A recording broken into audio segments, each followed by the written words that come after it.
from now on call me Zayda Zalman. And they haven't done that. There's one person who, when he calls me on the telephone, says, Zayda, how are you? And I'm very glad for that, because it's this time in my life that issues of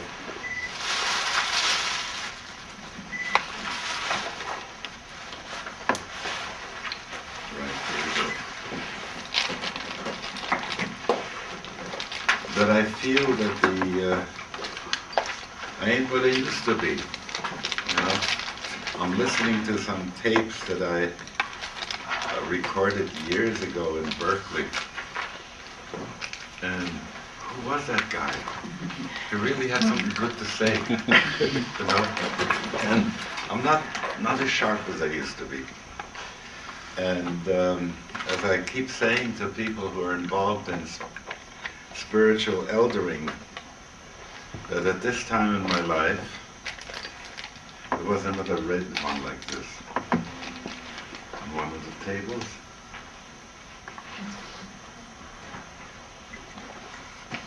Thank you. Thank you.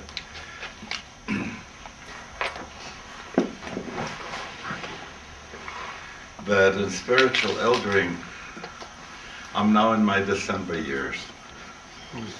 So I don't have that kind of cheshik to put out. In spiritual eldering, we talk about the issue of thanatos, the death instinct, as Freud calls it. I don't experience it as an instinct that is a death instinct. I experience it a lot more like what they used to call the Zygarnik effect, the need to bring about closure.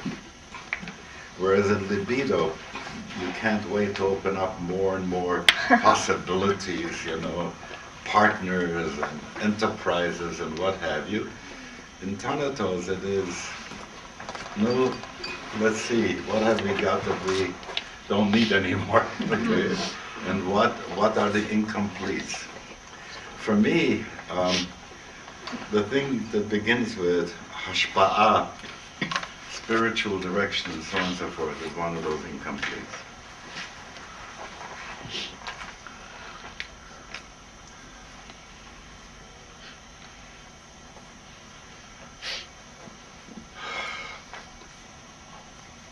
There wasn't time, and I didn't have people like you who are sensitized already, who are working on themselves and so on and so forth, that I could give over this stuff that has to do with Hashpa'ah. Because we were constantly doing Aleph base.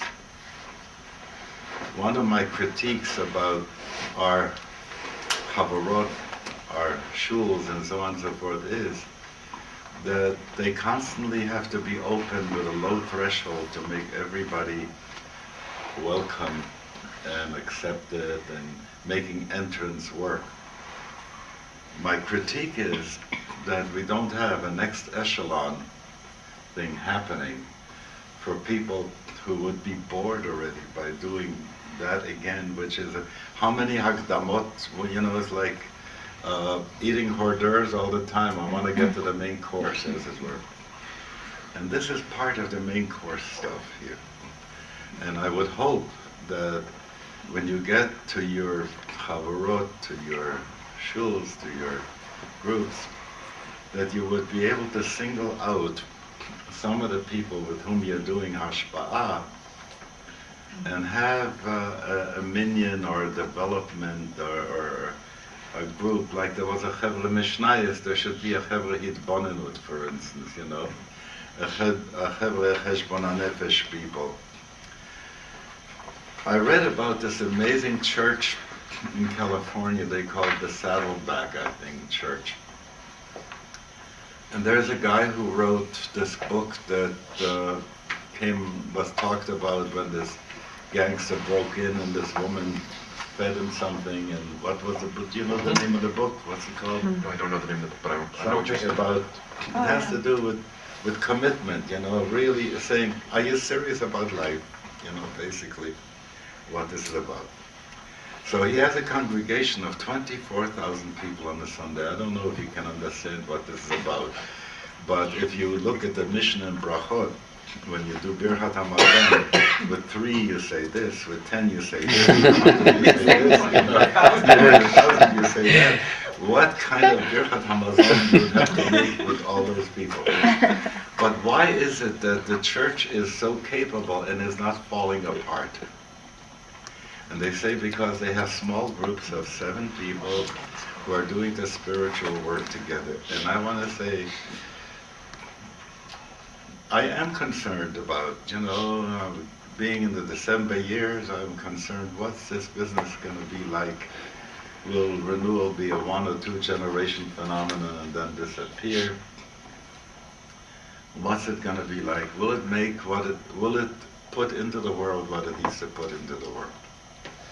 And my sense is that there are enough cases of arrested development, and I don't want renewal to be a case of arrested development at that shlav, where we constantly open up for people and so on and so forth, and we don't foster our own continued education, if you will, our growth.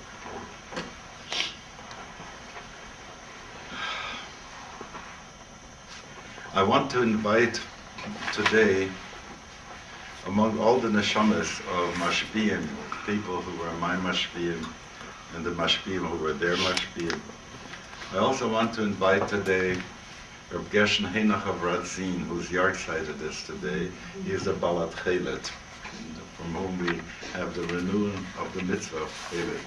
And I consider him to be a renewalist, because so many people would have said, come on, we haven't had a Cheles for all these years, what are you taking this seriously? And he describes in his book that he wrote, one of the big problems, he says, that I've been able to answer all the questions that people have asked me, is this the right Cheles, is it real, except one question. What's the one question? The one question is, if this is the true Cheles, why didn't my Zayda come up with it? In other words, he's saying that's a turf issue. But once, take a look what this person has done.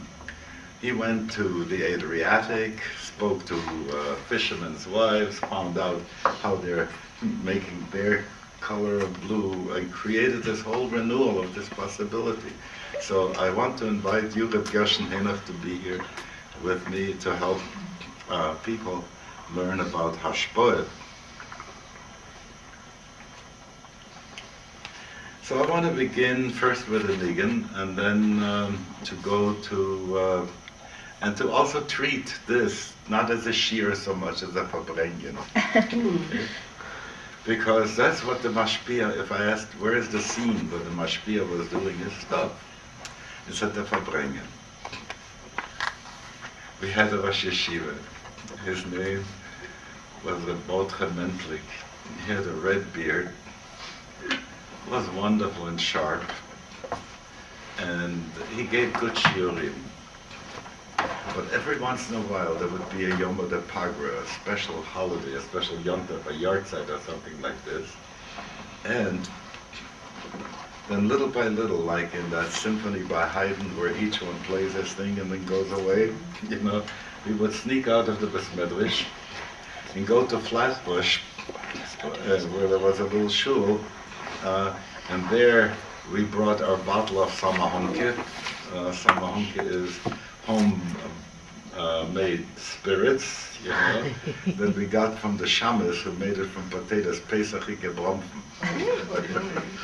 And we weren't supposed to eat a lot, and maybe a shtickle pickle or a shtickle apple, to help with the schnapps, but mashkin et ha-behema kodem ashchita, we would say, if you're going to deal with the nefesh ha-bahamis, with your habits and stuff like that, you got to give it a little mashke beforehand. And that's how we would begin. We'd do mashke, say l'chaim to each other. And sooner or later there would be evolving a theme that the Mashpia had chosen to be the theme on which we had to work. And while I did not know about Gestalt in those years, it was very much like somebody was on the hot seat at that time. So when the Mashpia would begin, Yoda Inesh Benafsha, everybody knows in his own neshama such and such a flaw is there, and there's always a question, how do you deal with that, and so on. And he would begin to talk about that. And how would I say, you would know that your seat is burning a little bit, when he was talking about this or that kind of thing. But there will always be a niggin there. So the niggin for that I like for this occasion is this one. You've sung it with me before.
When we get to a dark night inside of ourselves and it looks like all of life is stupid, and it doesn't make any sense and what have you, in those dark places, and you look at your life and you see maybe all your accomplishments, and then you say, it's gonisht mit gonisht, it isn't worth anything.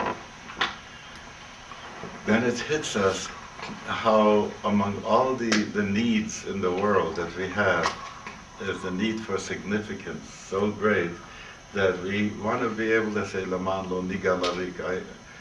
When I look back at my life, I don't want to feel that this was jotsom, flotsam, jetsam, that this had nothing to do with anything real. I want to have a sense that there was a contribution, that I didn't spin my wheels, which is like spinning the wheels. I want to say a Shechionu today, Baruch Ataya Eloheinu, Chei Olamim Shechionu, V'kimanu v'kiyonu v'monazeh. I feel such a blessing in this moment that this kind of sharing can happen, that it's like a hope, will it still happen that there will be chaverim makshivim with whom you can share these kinds of things and with a certain kind of emes, and I'm so glad that this is happening, so that's a shechionu for me. So let's go back a little bit of where we are with the history of this thing,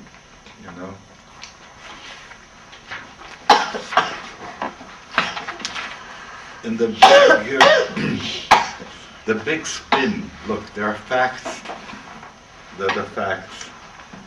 I don't know how many of us were in Egypt, I don't know how many came out, you know what I'm saying? Maybe Ben Gurion was right, only 6,000 people, who knows, But that's the factic part, the historic part. We don't live there. We live where the archetypes are. So we live in the mythic realm. And in the mythic there was 600,000 there. In the mythic there was Anochi, Hashem Elokecha, in such a way that while we can argue, was it, how much did the people hear, was it an Aleph with the comets, was it an Aleph without the comets, and so on and so forth, on that level. But on the mythic level, what we got was Torah. It was like access to the infinite, to that mind, so that the purpose that the infinite had for this group of people and so on and so forth should come down to us. And like fractals, it came down in this form. But in the end, when you start looking through all the generational stuff that had happened, it's the same fractals all over again, except that it changes for the time and for the space and for the people and so on and so forth. But that's what we see. What we would like is to meet somebody who can tell us, I have had some access to my Sinai experience. Okay. Emil Fackenheim would be speaking about what he called Sinai events. He saw the Holocaust as such a Sinai event. The sense of saying that I was able to break past all kinds of preconceptions about who God should be and what is our situation, and suddenly I feel that my covenant is being renewed from this contact that I have. So if I can't find somebody who has experienced in his life a Sinai event, I'm just going to be dealing with information and not with truth. Okay? There's something that comes from that. And so we are talking, I'm in the archetypal place, I'm in the Midrashic myth place with this, and I say, this is where transformative stuff happens. Anything that happens on the plane in Asiya is a result of the transformative stuff that issues from that place. So if we want to be able to get people to a place to connect them to Elokus, to the divinity. So we get to that place where if you haven't been there, you haven't got what to say. You know? So Sha'al avicha v'yagetcha zekenecha v'yomru lach. So when Moshe Rabbeinu says, ask those people who were there, you know, they were at Har Sinai, they saw the thing, and so asked them. My sense is that the rabbinate has lost that sense of being people who are giving over to other people what their Sinai moments are. Thank you for checking. Go ahead. Bless her, she's a social worker. You see how the heart says, I have to check on that. Okay, wonderful. Yeah, so there is that element that if one would be able to have a sense, and we do have the sense, sometimes it happens through us too, that we know that today, what happened in my sermon, what happened in my Dvar Torah was from that place, and we feel it. And the people also come over and tell us later on, we felt that was a breakthrough, that beyond the mental and the verbal, there was a breakthrough of an atzilus they get through, you know, that came through. So that is why we want to have mashpiyim. So if I go back to the sons of the prophet, the people who gathered around Shmuel Hanavi and wanted to learn how to be Nevi'im. Well, couldn't find any better example than that. He was 3 years old when his mother brought him. And you see sometimes in Tibet they bring these little lamas, very young over there. So he knew what it takes in the formation of this mind. Can you just go back to this wonderful moment when Shmuel, and he goes and asks Eli, did you call me? You know, and finally Shmuel says, God called you, you know, and a whole thing begins from that. So you have here B'nai HaNevi'im, and they were talking about those things. And then I go, and you could go and go and see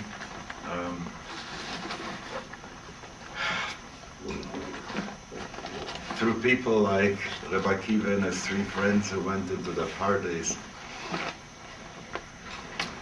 Daniel and his friends. You could go and see every once in a while there were clusters of people who got together, and in Qumran the same situation, and among the Chachamim and the Yordei Merkava, and you could go on, and each time the question was, how do you do that? And to connect the next generation to being able to stand with them. While in general Hasidism you'll hear very little about mashpiyim. That seems to be a very Chabad kind of thing. Why?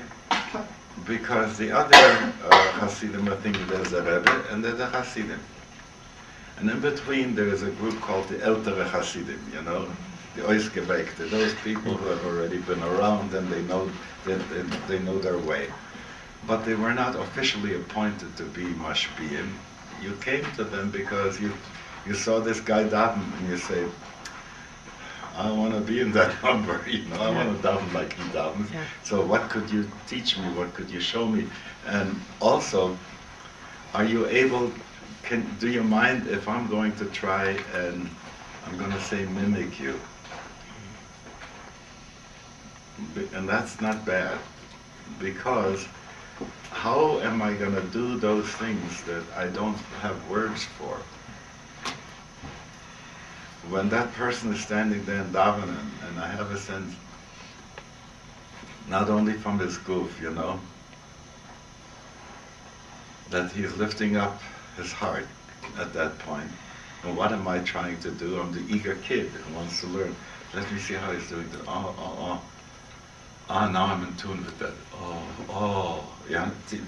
See how this happens?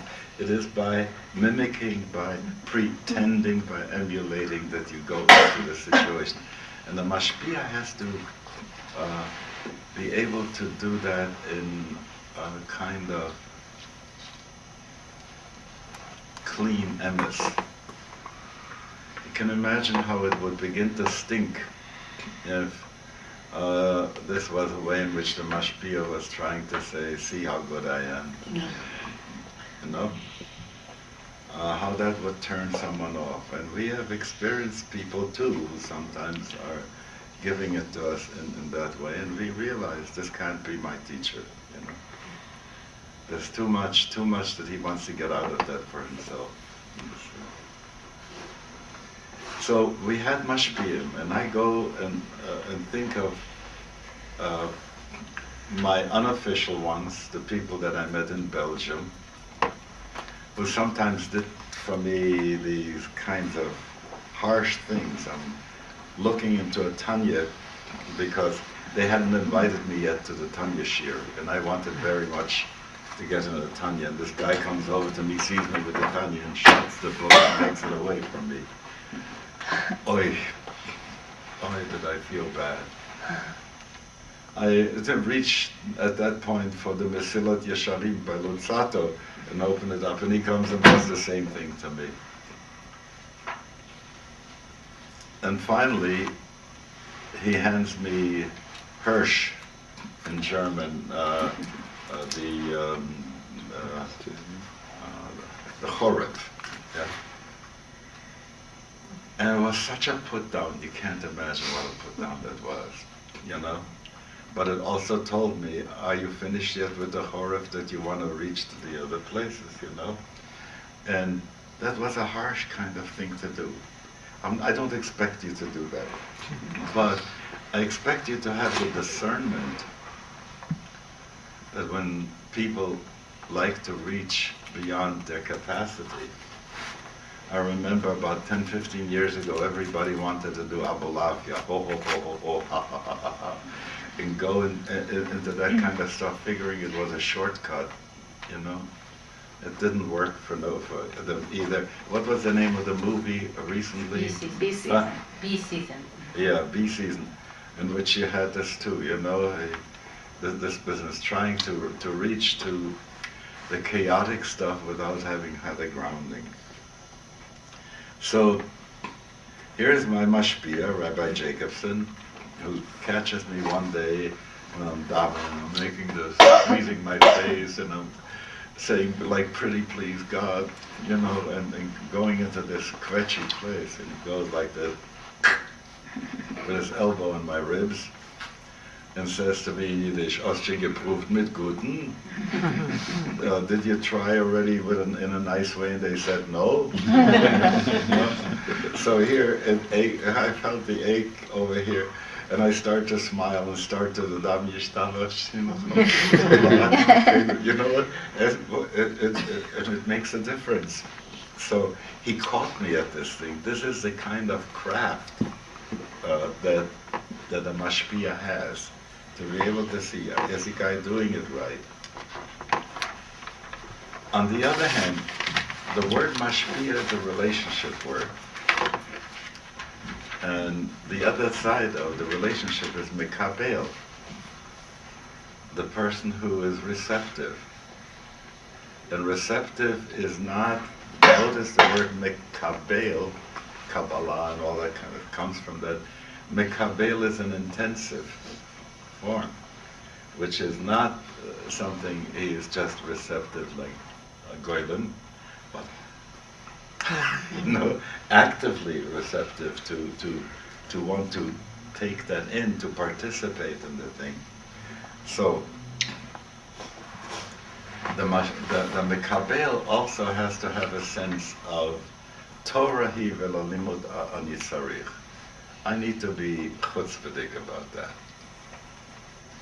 So to be able to ask the Mashpa'ah sometimes, like I did one, and it was in Tevet that it happened, or Chov Dalet Tevet it was, years Tovshin Gimel, and I finish a glass of schnapps before that, and I turned to Reb Shmuel, who had just been saying, "For was davenen sie nicht?" You know, the Borchrim don't really do serious davening.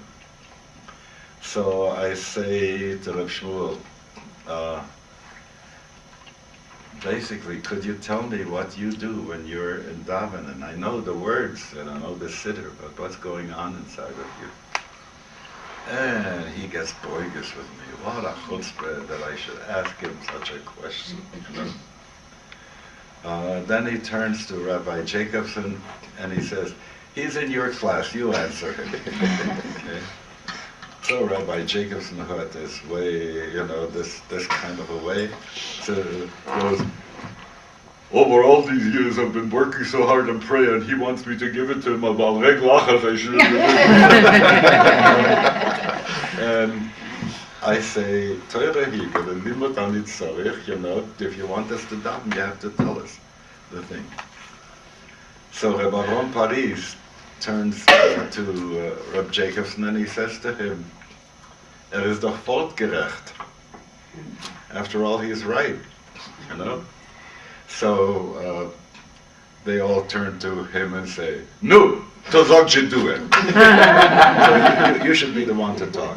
So Ron Paris takes a glass of schnapps, puts it down, and then begins to talk about from Hodu on what he is doing in davening. Now, I know every time I tell this story, people want to say, so what did he say? And I can't remember. I can't remember on the outside, you know, the words. But I was very much the Mikabel at that time. And so each time he was sharing a little bit about how he is going into Yehi Chavoid Hashem Lo'elam, you know, and how when he says that pasuk, he imagines what it's going to be like when the whole world would recognize the Hofa B'Hadar Ge'onu Zecha, Kol Yoshvei Tevel Artzecha, V'yeda Kol Pa'ul Ki Ata Pe'alto, how wonderful that will be, Yehi Chavod Hashem Le'olam. You know, and he goes, each time he was adding the image of that.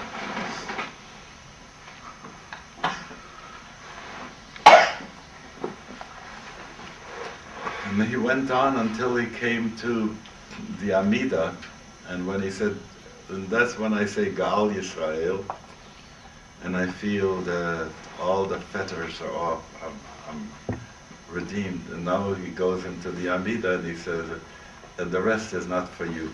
He says, that's between me and God. But I tell you how much that impacted on me, because it said that davening was for real, you know? That here are some people, and I want to tell you something, just where I was in 43, and what I saw, people had just come up, you know, many coming. It was in the middle of the Holocaust, the ghetto uprising. 43 was a very hard time. That there should be some people in Brooklyn who are sitting down and are talking about that was also, for me, a wonderful, wonderful thing. You know, I couldn't imagine any other people. We were so busy with trying to, first of all, find out about things. There were fastings and prayer days and so on and so forth, all kinds of things that were happening at that time. But here people were talking about that, and that impressed me a great deal. So I felt I wanted to be with those people. What they did mostly was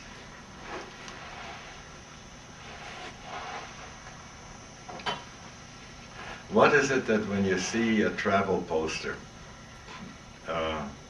it gives you cheshik to go there, you know?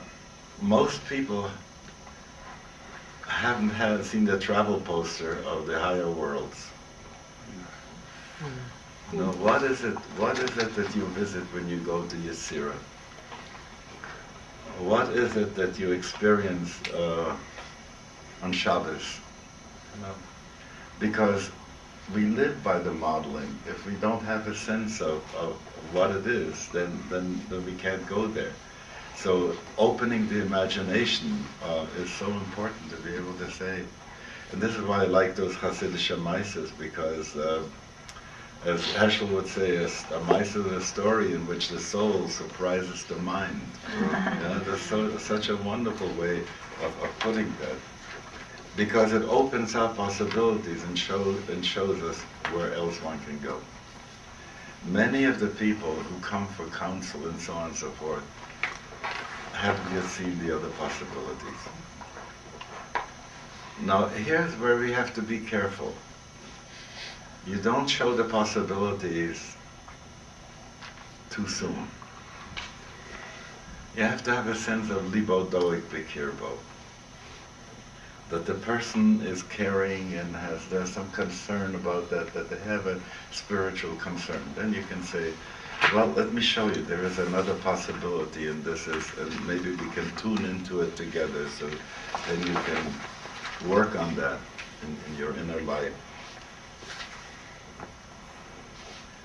But it's also important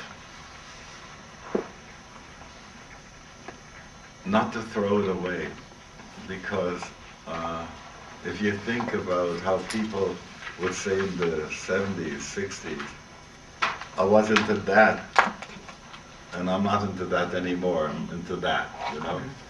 It's like when you when you give somebody this kind of a thing, and then they have experienced it already, it's like, you know, I'm a Kabbalist from one workshop, you know, and so on and so forth. So you see what I'm getting at. There should be some testing situation here, almost like saying, well, work on this for a week. I'll be glad to share with you afterwards. Tell me what you've gotten to. I think most of the time I would want to encourage people to work on their longing. To be able to say, tell me what your spiritual longing is. Get in touch with that. Sit quiet. You have to eliminate phone calls and stuff like that, because you won't get to your longing. You'll always be in a place where you're reactive rather than going to the deep place and say, what is it that I'm hungry about? Okay.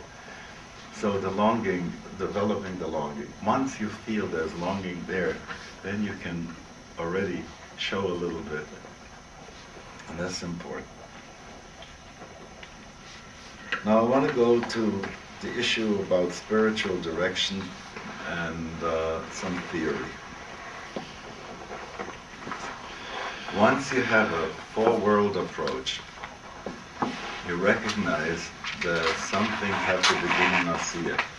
You cannot, most of the time when you have people talk about the great ought, oh, we've got such a beautiful religion, we ought to do this and we ought to do that, and so on. They talk about the great ought, and they never talk about what the is from which you begin.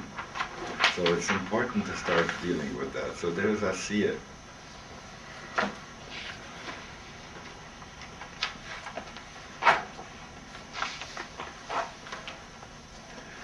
None of this work can be done without Yishuv Hadat. Does it make sense what I'm saying? The mind being in some kind of a settled place. If the turbulence is going to be constantly, I'm busy with this, I'm busy with that, in the turbulence you won't be able to do this work. So when the time comes, the person comes to see you, or when you in your own self are looking for a little bit of Yishuv Hadat, to be able to be in a place where you can steer your mind without it being buffeted by all kinds of other things that you have to respond to.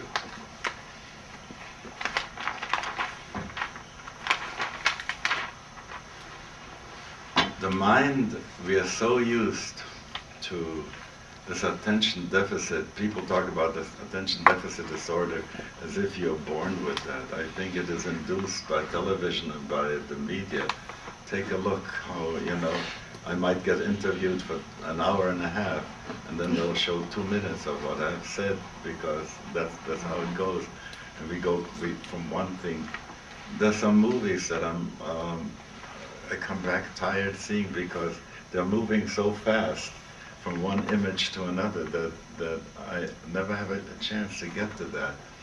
And that's the very opposite of where we have to be with this. We have to be more in Yishuv Hadat, because while information can go very quick in and out, wisdom takes more time, and feeling has a different schedule than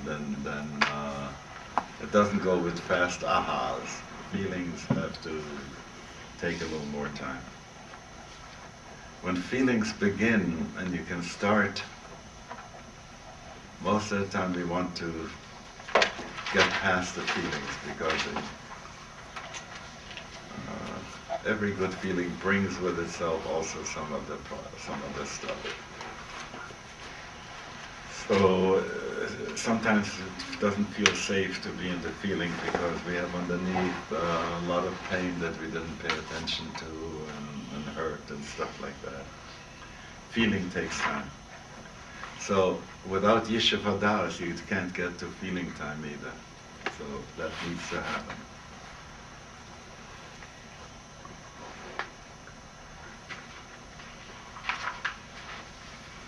I don't need to talk about mind right now, but I want to go to the place of intuition and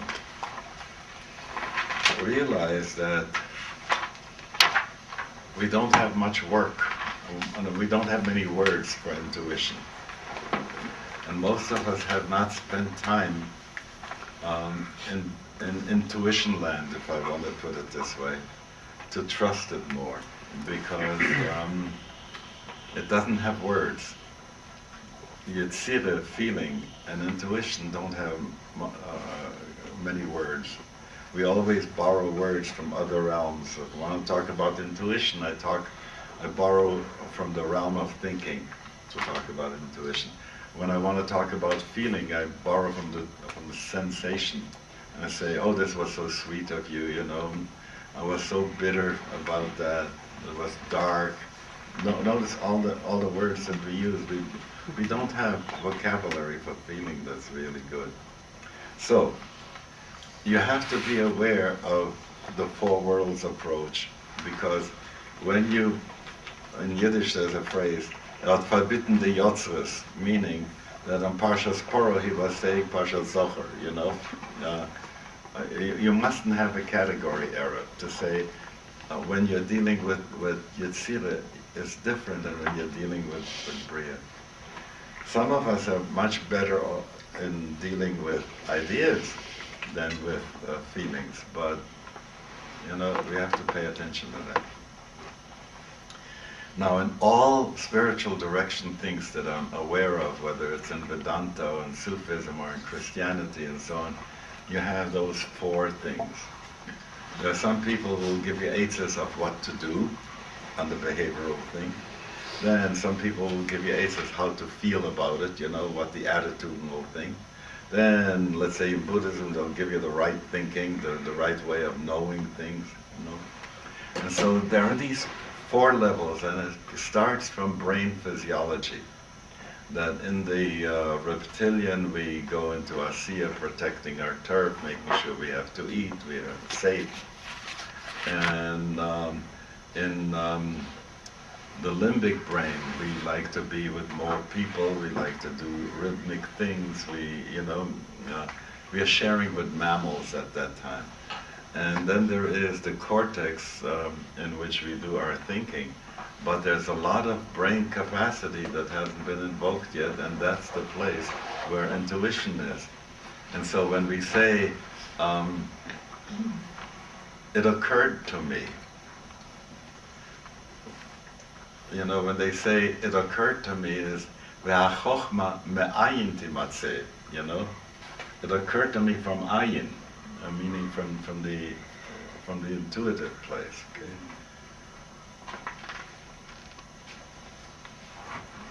When they speak about certain things only come behesach hadat, you know, which means that you can't work at it and try and say, I want to reach it with my will and my intention.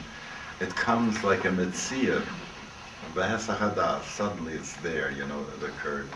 So these are the four levels, and it's important to keep this in your mind that you're operating in a field with these four. Now, I told you before this thing about spiritual direction as a way of reducing our resistance to God. Now, let me spell this one out a little bit.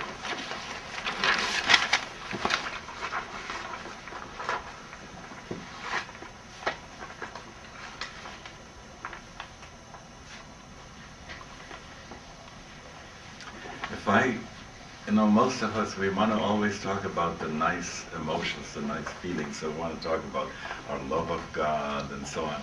Every once in a while, somebody talks about yira. So we say, no, we don't go for that, But let's take a look at yira a little bit, okay? Because Reshit Chochma, Yirat Hashem, it begins from there. If I ask Rabbi Shalom, please,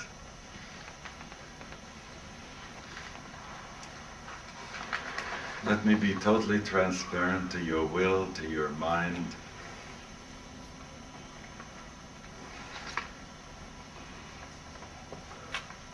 I want to give over all my will, Mesirat HaRatzon. And like little Maisalach, they start running, but I can't trust the Rebbeinu Shalom with this thing, You know what I'm saying? I'm placing myself like a yeshiva bocher,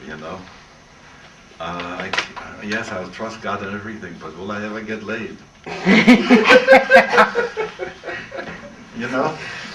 you see what I'm saying? There's a sense of about certain things that we don't finally give God over, okay?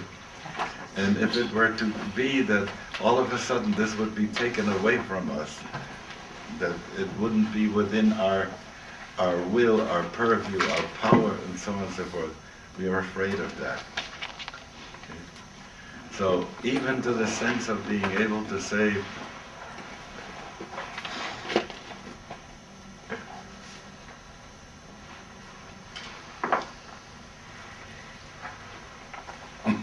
the whole next while with Rebbeinu Shalom, whichever way you put words in my mouth, I'll say it.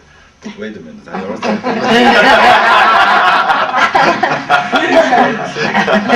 If you don't catch that, that's a place. Later on, we'll talk a little bit about blind spot chasing. If you don't catch that, you have a sense that. But there is a lot of energy there. If I ask myself, what moves me, sometimes to be on target and to be off target, it's in that place that I don't allow myself. Liba lepuma lo galia, the heart doesn't tell it to the mouth, And so it's important to pay attention to that. And that's what this business of reducing the resistance to God, I don't think we can get rid of it altogether. But when you think of which kiss is the best kiss that we get, is a kiss when I stop being me, when I'm in the other. So when I think of Moshe Rabbeinu dying, made b'neshika, you get the idea of becoming so selfless in a way at this point and ready to go. That's what I think is when the resistance is totally gone. But most that we can expect at this point is to reduce it a little bit, not to be able to claim that we've gotten it all.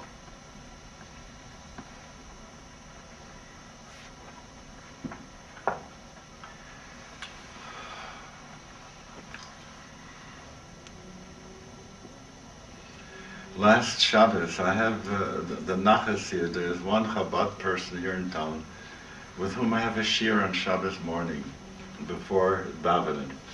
So we were learning something that talks about Mashal HaKadmoni, how the Torah is called the primal myth, Mashal HaKadmoni.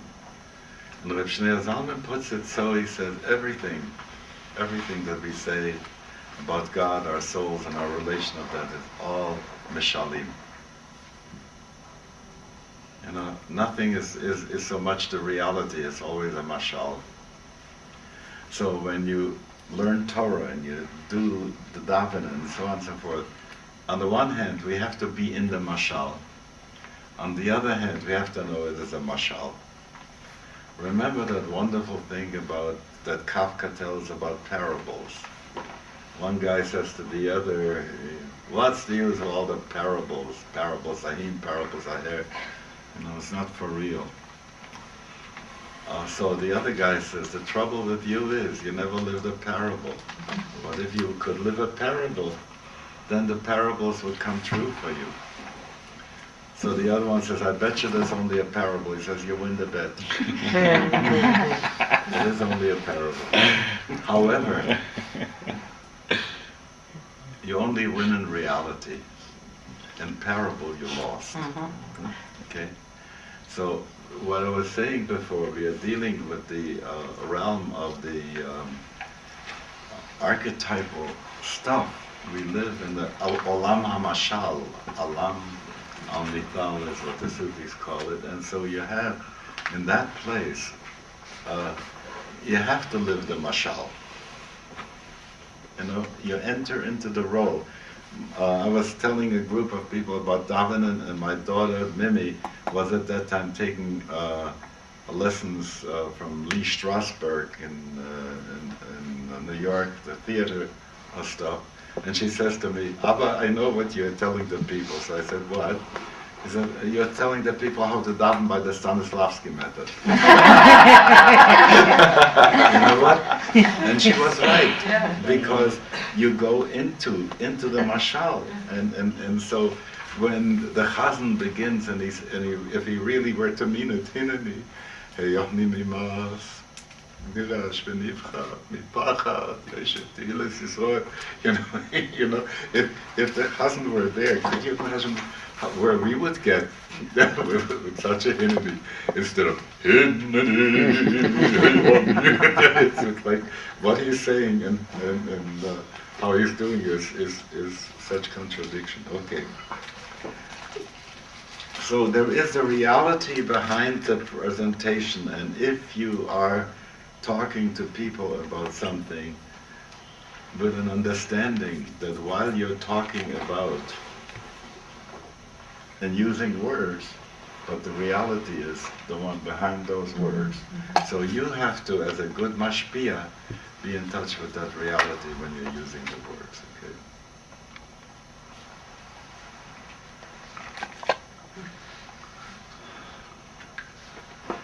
So there is a problem.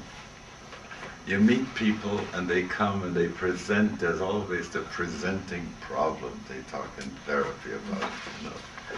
You find out that the problem that's being presented, and you have a feeling that this is just an excuse. It covers up for something that's deeper or more primitive than all that. So someone once put it this way, he says, most spiritual work that people do is putting whipped cream on top of garbage. Okay? If the garbage hadn't been cleaned out, then the whipped cream is like you go to a dentist and he hasn't drilled out everything that's wrong and puts a filling on top of that. It's not going to be so good.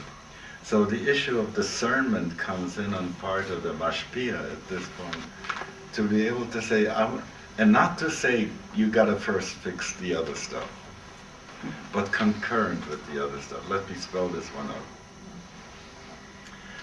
One Chabad person says to me one day, Zalman, I know what you're doing. I said, what? He says, you want everybody to have Abba B'Tanugim in one easy lesson, which is like saying, taking the top level of spirituality you can get to, ecstatic love for God, you want him to have it in one easy lesson. I say, you're darn tootin'. Okay. Why? Because, in a sense, look how often people are using God closeness to get mileage out of you. Okay? So it's like saying, I want you to put on film first, I want you to keep Shabbos first, I want you, you don't get into Kabbalah that easy and so on and so forth. You have to get it all together first. That's the approach of tshuva tata, of the lower tshuva. You come and you say, fix up everything that you have to fix up on the bottom, and then I'll show you something. The truth of the matter is that if I don't get any help, il male ozro lo yochalo, if I wouldn't get the help from Spirit, I couldn't even work on the garbage.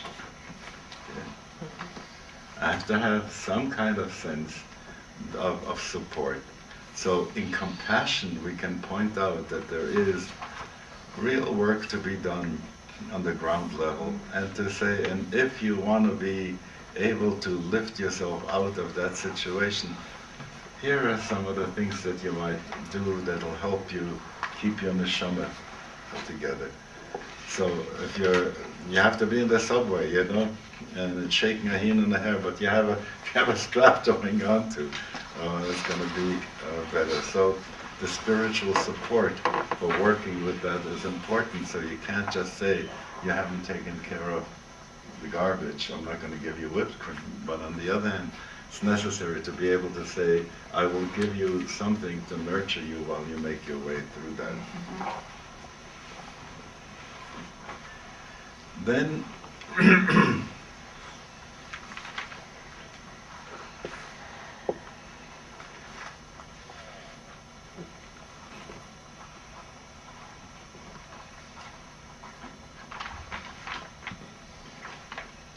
sometimes it becomes so clear that when somebody presents something and you have a feeling that it's not their thing, that somebody else told them that that's what they should be doing. You know? It's an introject that they are bringing you rather than their own real stuff. And it's very important to, at that point, to be able to say, wait a minute, is this your stuff at this point?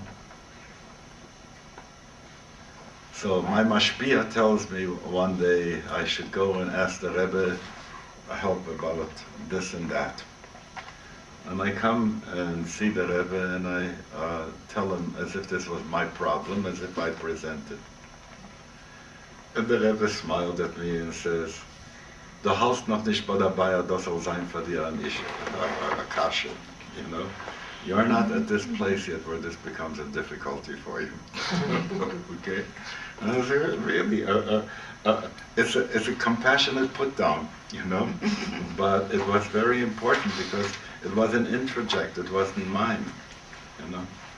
At that same Yechidus, the Rebbe was saying to me, every country, you know, he spoke a little bit, he was paralyzed, was hard speaking, has its own expressions.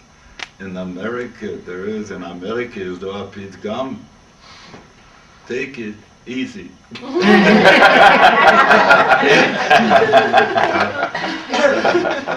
This was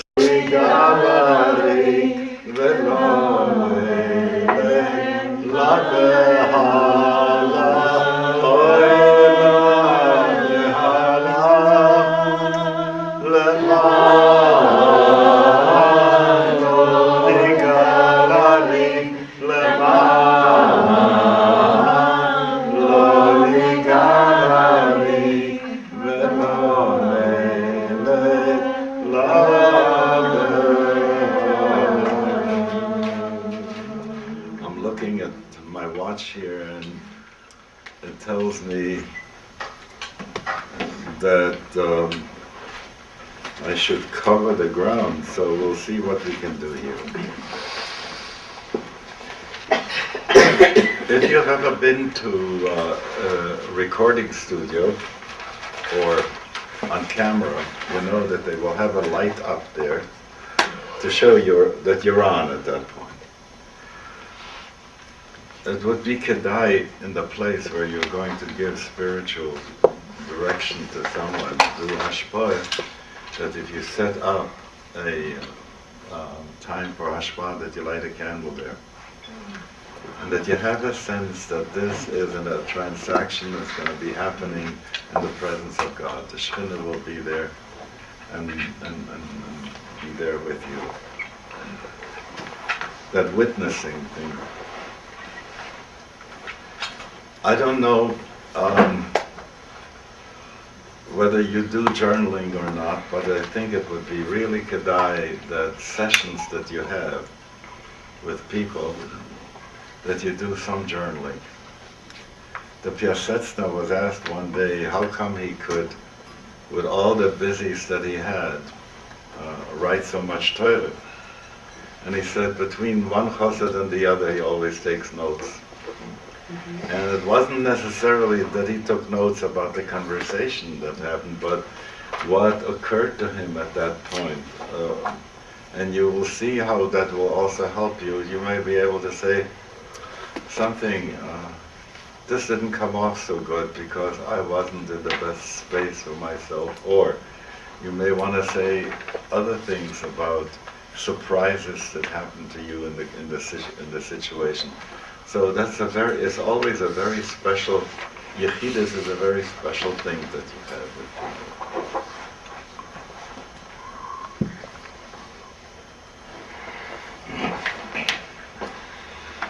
All right, let's go to the next issue. One of the things that keeps us on track is what we consume mentally. If you read spiritual direction literature, what they call Lectio Divina in Catholic terms, if you read spiritual direction literature, something happens to you. There's always a sense of,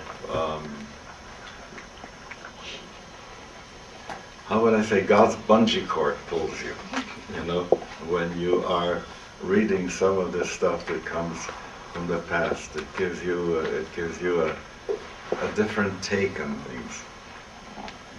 And sometimes you read in our tradition, and this is where today we are so rich in a way. When I first got started and I would take and mimeograph pieces of Meshivas Nefesh, Ishtapchus HaNefesh, Likutei Eitzos of Rav Nachman, stuff like that, it wasn't around. There wasn't anything around. One little sefer, Hasidic sefer, was out of print completely and I needed it. And I still have it at home. I wrote out by hand 10 chapters of that book. So I should be able to have it to study. Today, there's so much available. So there should always be a good book there. And I would like you to have two possibilities at the same time. Shnei hapachim b'nosei echad. One is if you read Orchot Tzadikim or something that comes from the medieval past. Those spiritual teachers were very much on the side of an old asceticism. You know, the goof, the body isn't so good, the nefesh is the important thing, the world is bad, nature isn't so good, you know, and they had the whole geschäft. You need to read that anyway, because there's good stuff in there that you will find. When you see the way, for instance, Lutzato lays out in the steps in Mesilat Yesharim, you got to learn how to be aware, zehirut. Then you have to get to the place where you have zirizut, you get off the dime, you really get on to doing something. Nikiyu Tahara, he takes you through the various stages of that. While the first stages he describes in great detail, when he comes to Ruach HaKodesh, there's nothing, you'll get to Ruach HaKodesh, you know, it's just, he doesn't explain so much. But it doesn't matter, because it's this stuff that'll take us quite a lot until we get to other places. So you need to read that.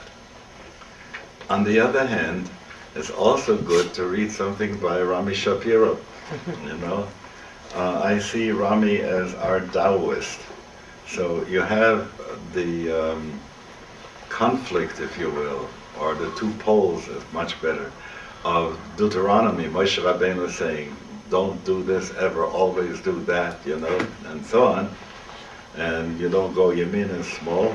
And then you have the other one, for everything there's a time and a season, and sometimes you do, sometimes you don't. So Kohelet and Moshe Rabbeinu, Shlomo HaMelech Moshe Rabbeinu are. So when you're reading, let's say Rabbeinu Tam or Ochot Tzadikim or some of those early works, to have something on this side also to be able to take it in such a way that you don't reify that period and make a mistake to schlep it into this period here. And yet, what you will read will sensitize you. Outside of our tradition, there's such wonderful stuff.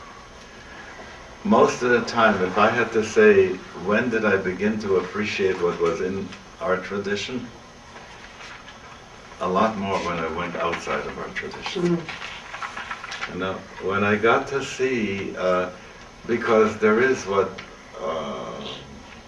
Buber used to call it, the Aussatz der Gewohnheit, the leprosy of habit. You know, it eats away on you all the time because you know it, and sometimes you need a refresher that says, that which I've been habituated, can I look at it with new eyes? Can I see it again?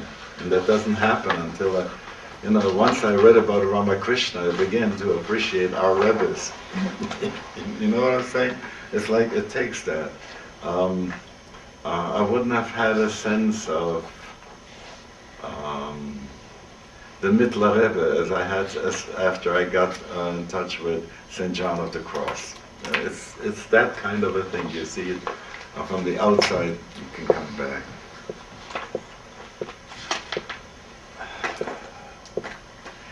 There is something that whenever I find a thing on the outside, for years I've been going, but breath is so important, so how come we don't have anything on breath?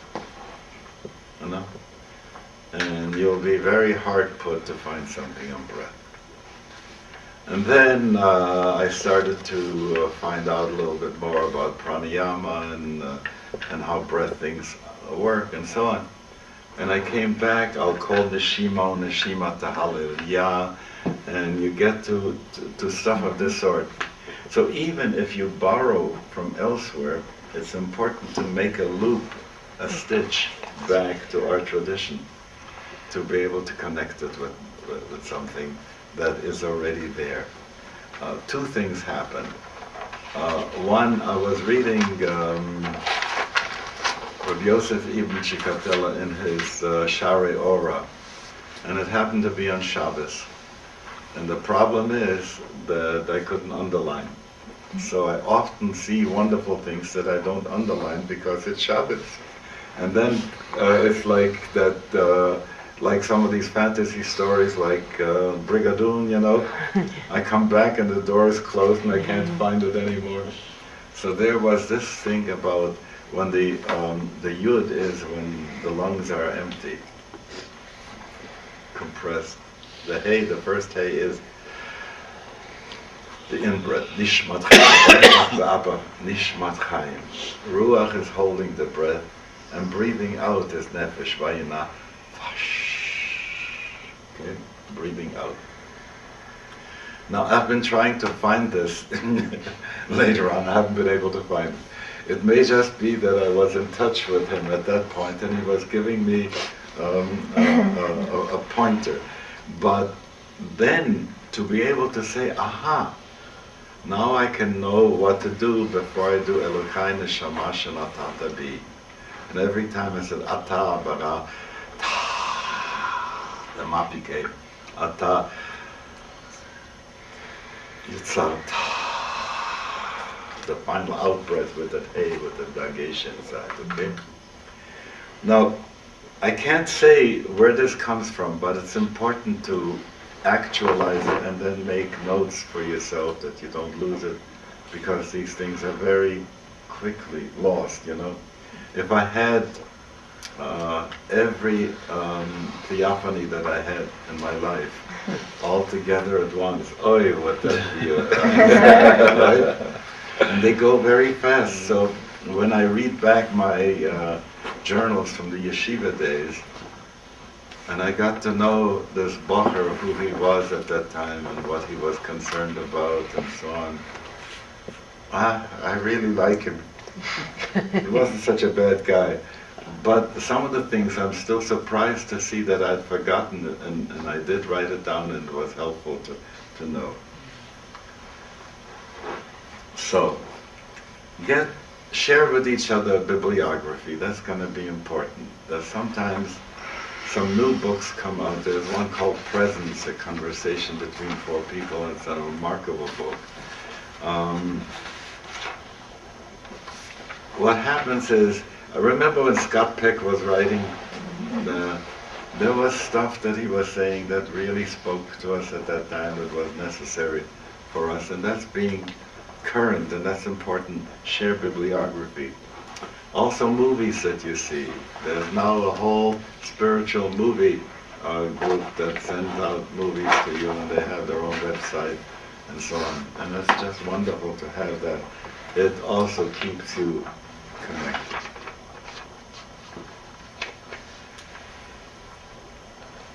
Hishamru lachem. Anything that you see in a book of spiritual direction that you haven't cooked yourself, don't serve it to anybody else. Okay? The raw stuff sometimes is, look at all the Baal Tshuva today. The poor people go and they learn the Kitzur Shulchan Aruch, they learn the Mishnah Berurah, and they take it so literal in a way that they haven't had anybody with a sense of humor teaching them this stuff, but with a certain compassion. This morning when we were sitting and having coffee in the morning before I came up here, we were talking about the difference between Musar Avicha and Torat Imecha. Shma b'ni Musar Avicha v'al titosh Torat Imecha.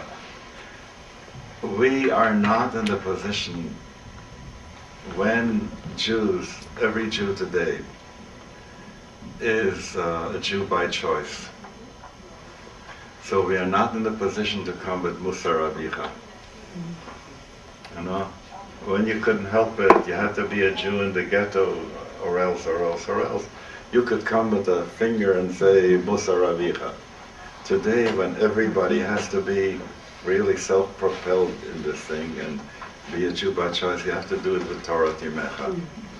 And that sense is where Shekhinah is coming in is so important. If I were to have a sense about the Noten HaTorah, I would say in the rabbinic period, the Noten HaTorah was Musar Avicha.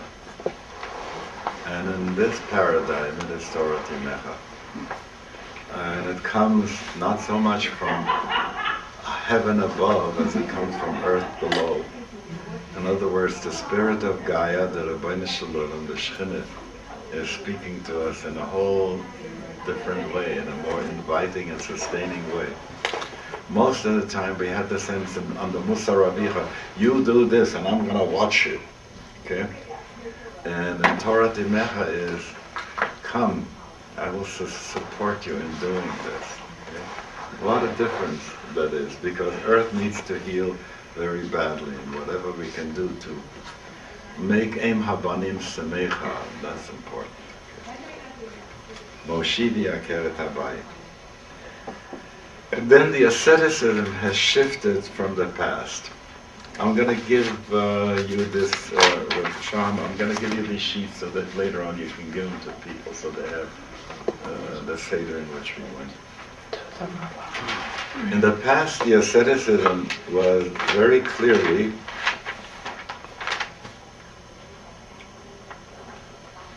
how do I know that I am not at the mercy of my instincts because of the control that I can exert over my body and over my instincts.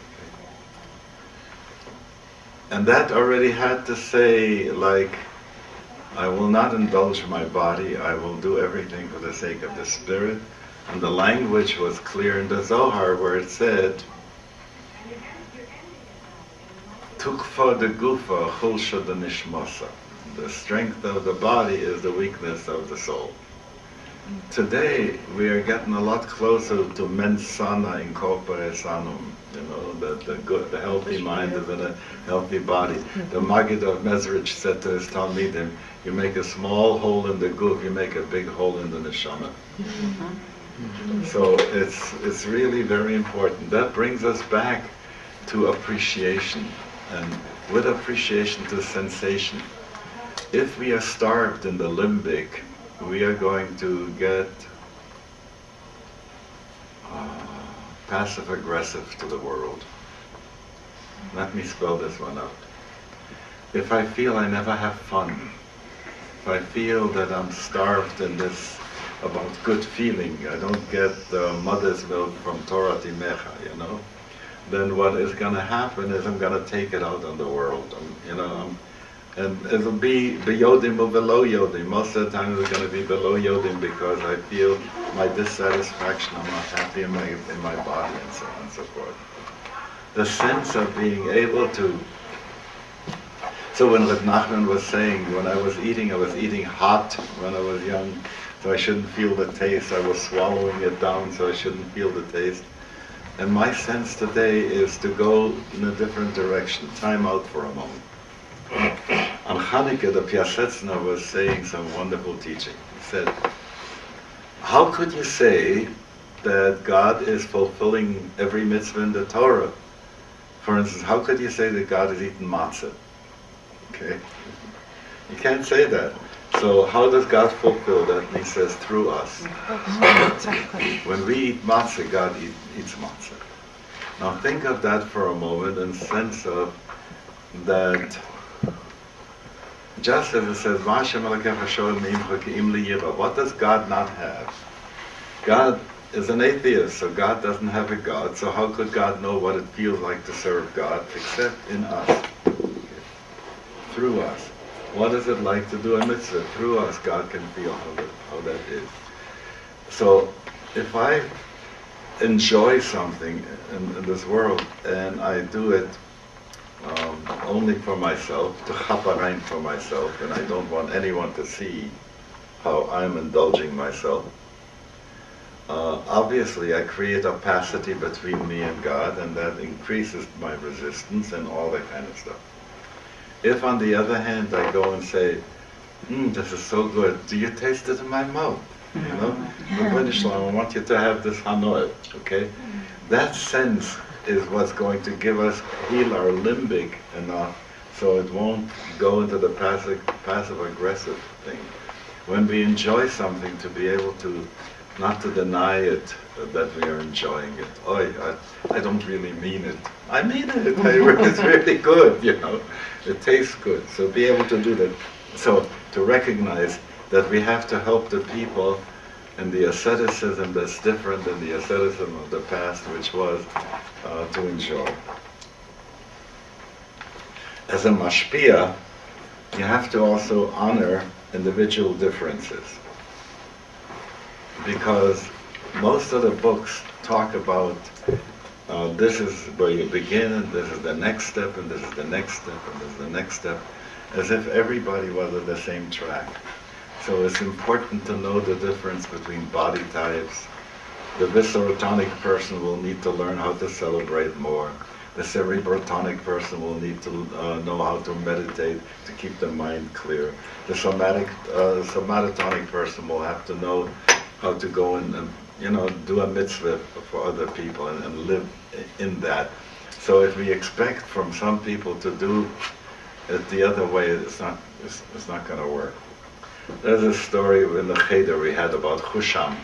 Somebody tells Chusham how he should carry the butter, and then it melts or something on him. Yeah, everything that he gets the wrong thing at the wrong time. So it's important. There is a thing to read, Kuntras Kolehat HaChinuch VeHadrocha by Yosef Yitzchak, and I think you should read that. It's been translated, Treatise on Education and Guidance by Chabad. It's on the required reading list. Huh? It's on the required reading Oh, list. very good.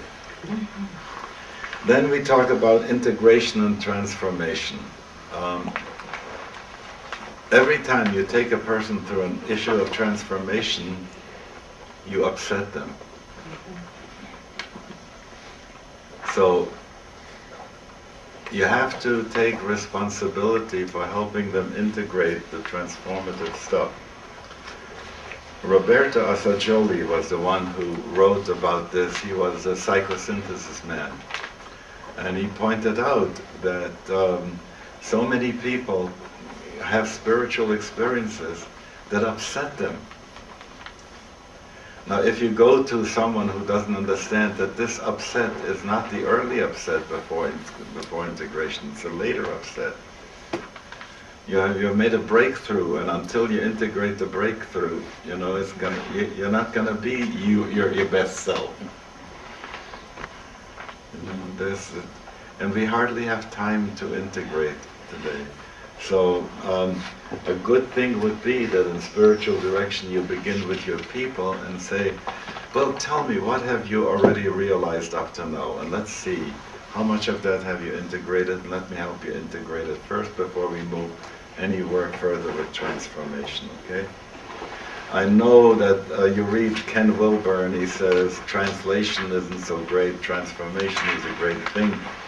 And how would I say? He doesn't accompany you through the transformative stuff and leaves you high and dry, and that's not helpful, so you've got to remember that. Examination of conscience and chasing blind spots. I think Kriyat Shema Shalomita, you have to do it on your own at the end of the day and check out, especially if you have a counsel, if you meet with somebody, to go over that and ask yourself, how was it, and look at it again, and pray for that person. That's important too. You'll want to say to your Mekabel, to your Mushpa, you'll want to say to that person that they should do Kriyat Shema Shalomita, that they should do the daily examination of conscience. So there's this story. A mother comes to Muhammad, peace be upon him, and says to him, my son is spending all his money on dates, eating dates, and would you please tell him to stop doing that? He says, come back in a couple of weeks.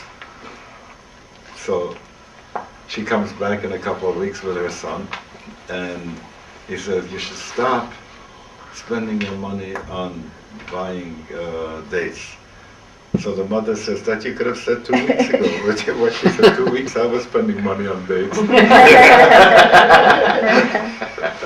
Okay, so if you are doing your own Kriyat Shema Shalomita, don't throw it on somebody else, It's really important to do your own.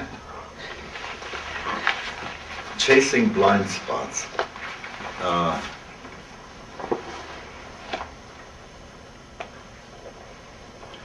I can't do justice to it, but I want to spend a couple of minutes on it, okay? And I hope ten l'chacham v'yechkam od to give to people and they'll be able to catch it.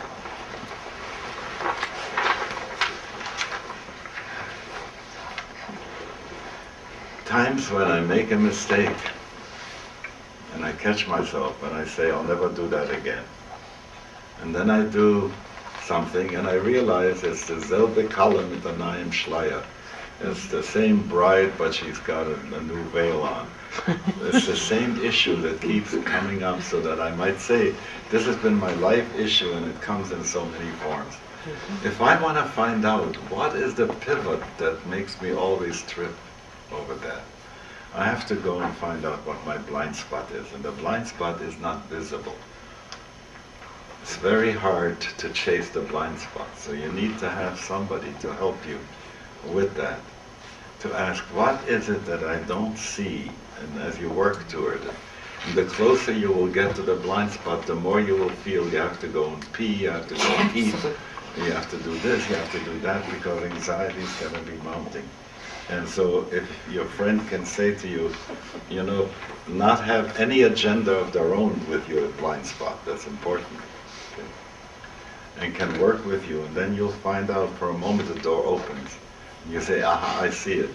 And then a minute later you've completely forgotten about that. You lost it. And you have to go once again. Finally you can put a foot in the door and name it, and then you can work on it some more. It's hard work. But if you don't attempt to do some blind spots chasing, that's going to interfere.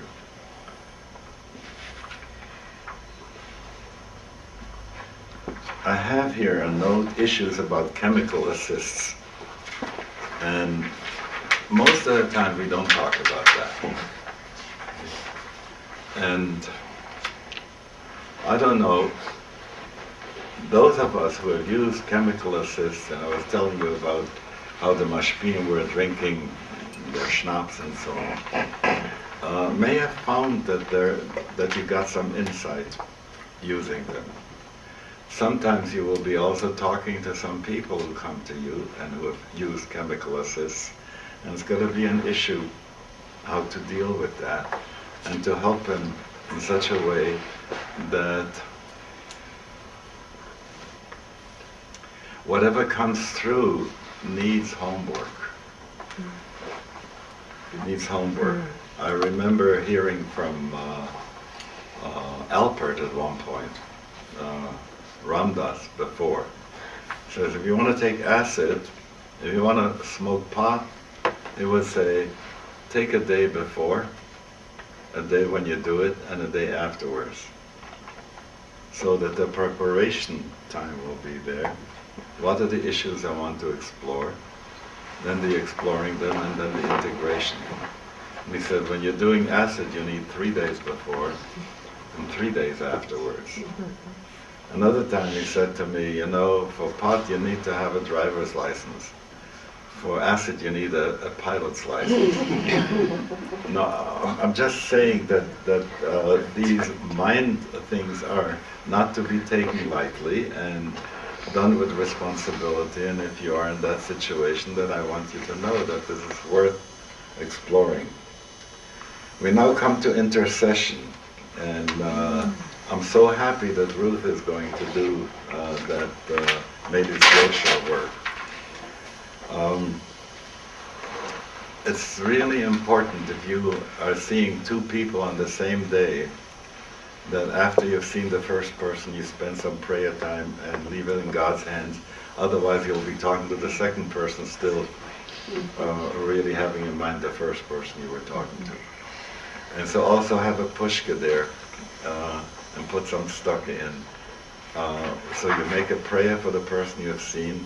Say, Rabbi Shalom, you know, like my Bobby used to say on Friday, she put in the cholent and would wipe her face and say, Rabbi Shalom, ich habe reingetun, was ich kenn.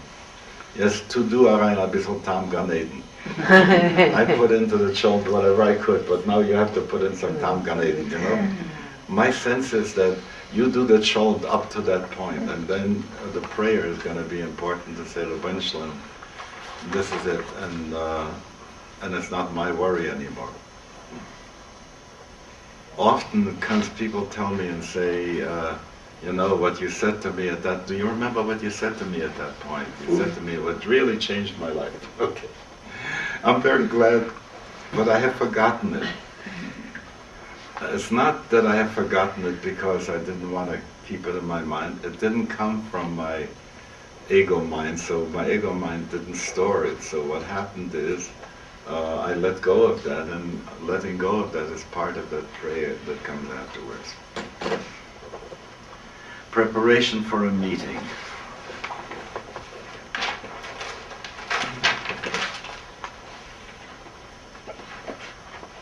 Rosenzweig had a good way in which somebody asked him, do you keep this or that halacha? And he would say, not yet. But he didn't cut it off as a possibility, okay? The fact that you're in the works, that whatever you have accepted upon yourself becomes what you practice yourself, then you can go on farther. But make sure that you're not hollow, that you don't advocate to somebody.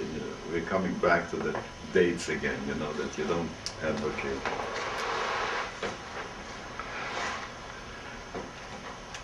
Clarity of motivation.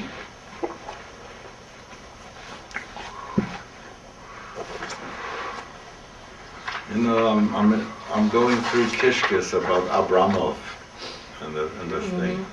He doesn't have. I would have liked the name were McCarthy. At this point, but when you realize how much corruption there is going on in the entire system, that everybody is doing it for extrinsic reasons. So the sense of the clarity of motivation, like they used to speak about the Tarat HaNeshek in Israel, in the army, not to use the weapons in the wrong way, and not to use this in the wrong way. That's so important. So to prepare for the meeting with the person is an examination of conscience and chasing of blind spots and clarity of motivation. And then comes the encounter. Once I went to see the Rebbe, Menachem Mendel. I'd come in from Manitoba and I was waiting there to see him, and the Gabbai didn't let me in that night, and the next night I was waiting, he didn't let me in. The third time I finally got to see the Rebbe, and he was saying, I couldn't see you before because the one you came to see wasn't there. Now that is such an amazing statement, that here you have somebody on that level is saying to me also, I wasn't there for you at that point. So can you imagine how important it is to be able to say to a person, even though we have an appointment to talk today, I'll listen to what you have to say, but I want you to know I can't respond. Today I can't respond. I'm not there for you in the same way. What a difference that will make to that person, when you can have that honesty, just like we did in the davening before. Howard Thurman, who was my Schwarzer Rebbe, a wonderful holy soul, and I asked him once to do the lab before class at 7 in the morning, because we had a class in which we had labs for spiritual direction stuff. So the course was called Spiritual Disciplines and Resources. And I wanted him to have the lab at 7 in the morning. And he says, I can't do it. I need to prepare for such a lab for 2 hours. I was so impressed at that point,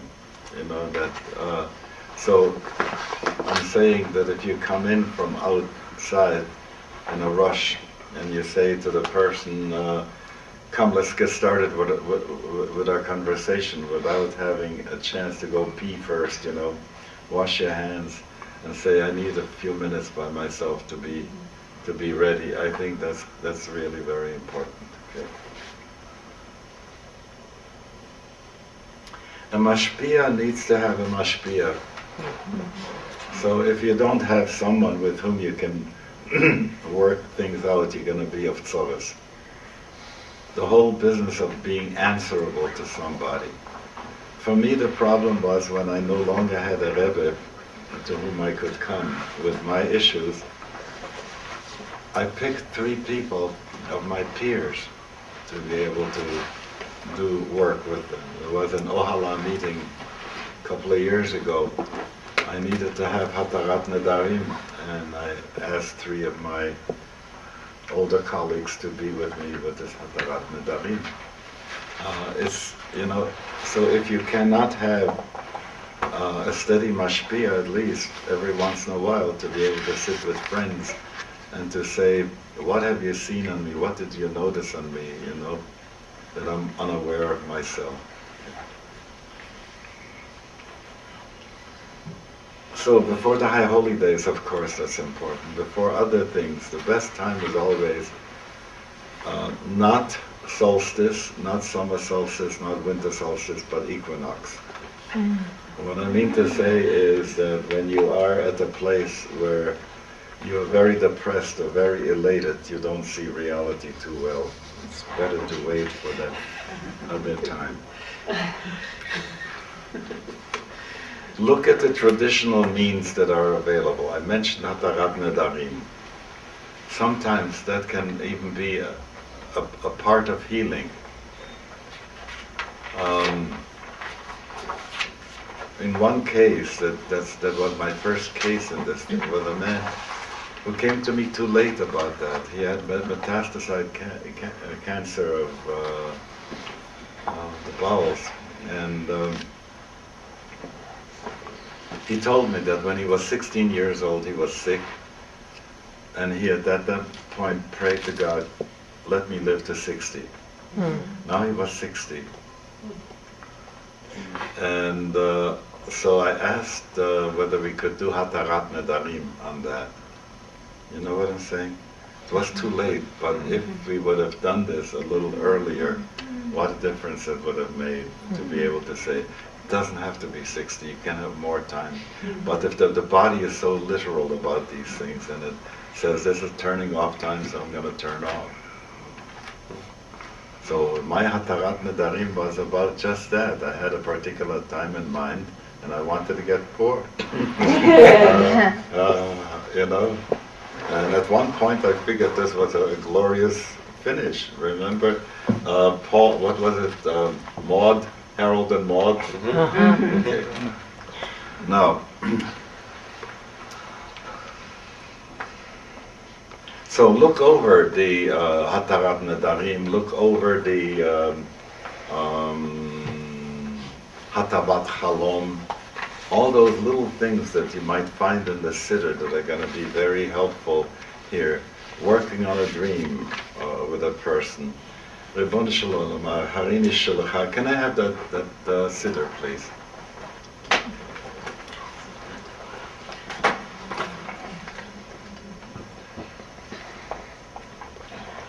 When it comes to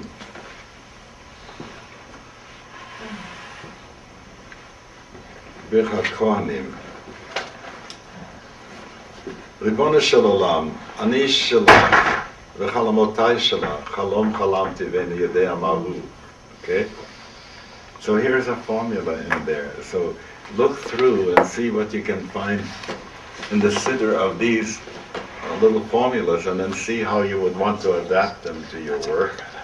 So in each case, when you can make a loop back, like I was saying before, you borrow upaya from elsewhere, loop them back into our tradition. How do you loop them back into the tradition? You look in the Siddur and the Matzah. Next, giving brochas. Don't be ashamed and afraid to give people brochas. The brochas you give are not yours anyway. These are the brochas that are waiting over the head of that person. You just have to bring it down for them at that point. Now, again, I can't spend a lot of time on that, but I do want to mention it. There has to be an energy exchange with the people you're going to be working with. Sometimes it could be money, sometimes it could be services. You know, if there is no energy exchange there, it doesn't work well. At Chata'ai ani maskir hayom, Reb Shlomo and I gave so much away for free at one point. And in the end, it doesn't turn out for free because you collected on other levels that aren't the best levels either. So the best way to be able to say that is to say, yes, I'm going to spend my time with you, and I will give you my full presence at that point. But I expect you to reciprocate with something. With the Aquarian Minyan, one year I was saying that I'll come back to you to do high holidays if you will set aside 3 days of your earnings as your contribution to me for doing the service. So one guy said, but I'm on the dole. So I said, figure out 3 days dole. They didn't want to do it. And I got boigus about it, and I said, for a little pot you have the money, and for this you don't want to give it. So I don't want you to be in a position where you feel sometimes with that sense of that you owe it to somebody. If you think you owe it to somebody, you're doing it for your own covet. Okay? You want time from me? I'll be glad to spend the time with you. And I need such and such done from me. It could be in work, it could be in other things. And if this doesn't happen, I think you're not going to help the person too well either, because it's going to be a throwaway. The Gemara puts it, Asken lemegan lemegan shavye. A healer who heals for nothing is worth nothing. So there has to be something of that. Then continuing education for the Mashpa'ah.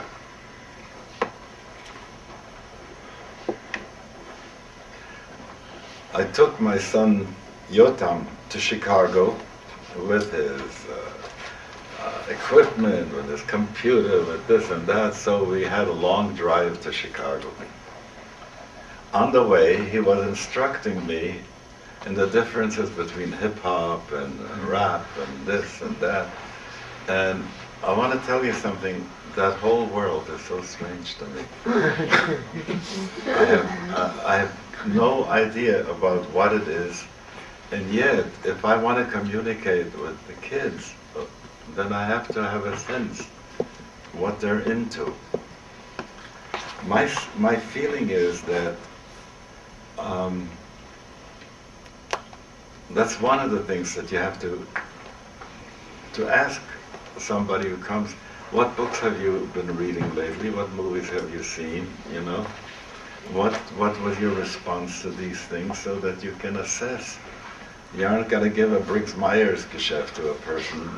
Not that it would hurt if you did. Then you would know a little bit more what kind of a person you're dealing with. But nevertheless, it's going to be important to have an understanding who the person is, so that you can bridge things to them. The other thing is also to keep abreast of things, because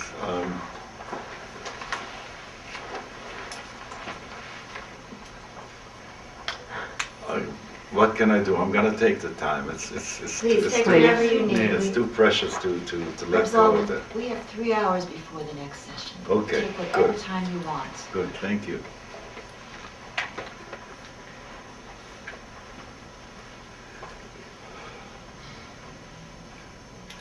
You're going to run into a problem that is sort of, how would I say, it's one of the first coins that people will put on the table for spiritual direction. I don't believe in God. Okay. What can you tell me about a personal God? Talk about God and so on. And it's going to be necessary to find the words to be able to say it. Many people are still stuck in a pre-paradigm shift scientism notion from before. If you can't touch it, if you can't measure it, it doesn't exist, okay? If you are current with a Stephen Hawking and with the people who are now coming up with wonderful material about it, you have a sense of what quantum stuff is about, your whole conversation about God is going to shift if you hear what's coming down at this point. And you will see, for instance, give you an example of a stupid thing that has to do with the issue of intelligent design. If you daven through the davening, and you took it as Imra, you come here with Kriyat Shema, and you don't have a sense of intelligent design, forget it, you know. What are you going to do with Shemon Esrei? You know, you're talking to the central intelligence of the universe, right? So there is intelligent design. What's the mistake that the people, or the intelligent design people, are making? They are seeing God separate from the universe. Like the potter, the potter is sitting there, and from the outside is shaping things, okay? And that's what people who want to push heteronomy and fundamentalism on you are going to push. So they want to be able to say 6,000 years and God from the outside, and he tells you nobody cometh to him except through his son Jesus. Whatever else, people are going to come, La ilaha illallah wa Muhammad Rasulullah, the same situation. And we have our own people who are going to say that Lo yasochein l'chol goy mishpotim bal yadom, hallelujah, you know.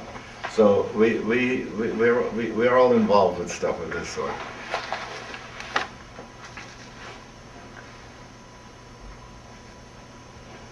I lost the point. What was the point I wanted to start about? Intelligent design. Intelligent, thank you. So, but if you go on immanent, in other words, everything from slime mold and from subatomic and whatever is God-godding, okay? and that fantastic patience that's necessary until the big bang cools down enough for cosmic radiation to start coming through. And why does it take so long? For whom does it take long? If you take a look at the way in which they describe what happened in those nanoseconds, the first nanoseconds of the Big Bang, how space was created and so on and so forth, you get a sense of a whole different kind of picture of the cosmic story. Okay? So it's important to be able to say to somebody, we are not talking about a small God here. Okay? Now then the question will come up, yeah, but what does this one have to do with me as a person? Because in that scheme, that takes billions of years, who is my life? What's my lifespan? What's the lifespan of a muon? Of a psion, of those small particles that live for nanoseconds and not for much longer. Because Hashem Melech, Hashem Malach, Hashem Yimlach Le'olam Va'ed, it doesn't make any difference whether you're talking about long time, short time. There's eternity in every one of those situations. Notice what happens when we start talking about stuff like this. The conversation shifts from the old man God who doesn't want you to masturbate to a way that's cosmic and big. So that's continuing education for the mashpia, to be able to say, to come up with new ahas each time. If you have them, then b'chol yom yu b'einecha chadashim. Every day it'll feel like something new is happening.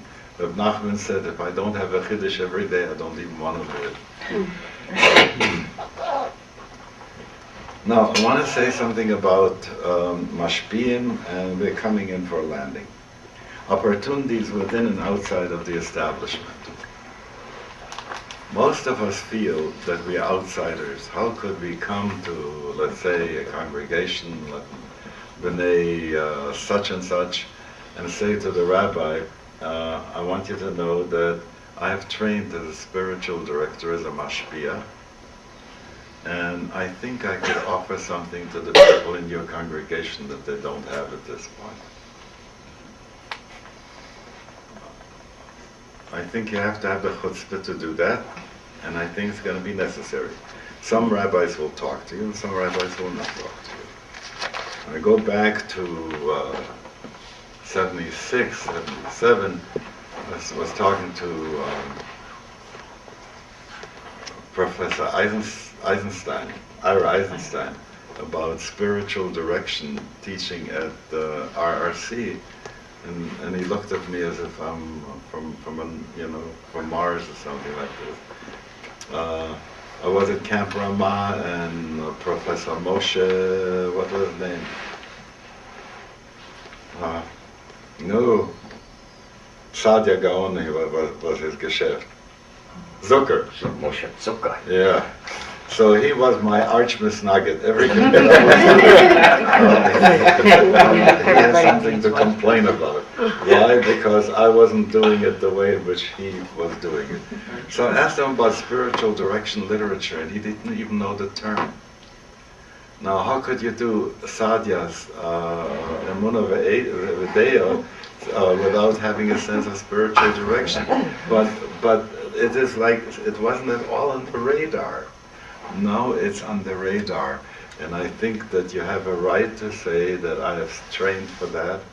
And the reason why I've trained for that is because I want to be a midwife for a neshama, to midwife the neshama yasera for that person. So I'm here for this thing, and yes, I think your congregation could use it. And I would suggest that if you were to ask some of your educators to do that, that'd be fine. Have chutzpah. If you want to be a spiritual leader in your congregation, and your board has never had a retreat that dealt with issues of spiritual direction, you're going to be up a creek without a paddle. So I'm suggesting that you do it. And if you don't want me, because I'm too close, I have a chavera in another city. She can come in for a weekend and do that. I'll be glad to continue and to pick up where they left off, okay? Outside of the establishment.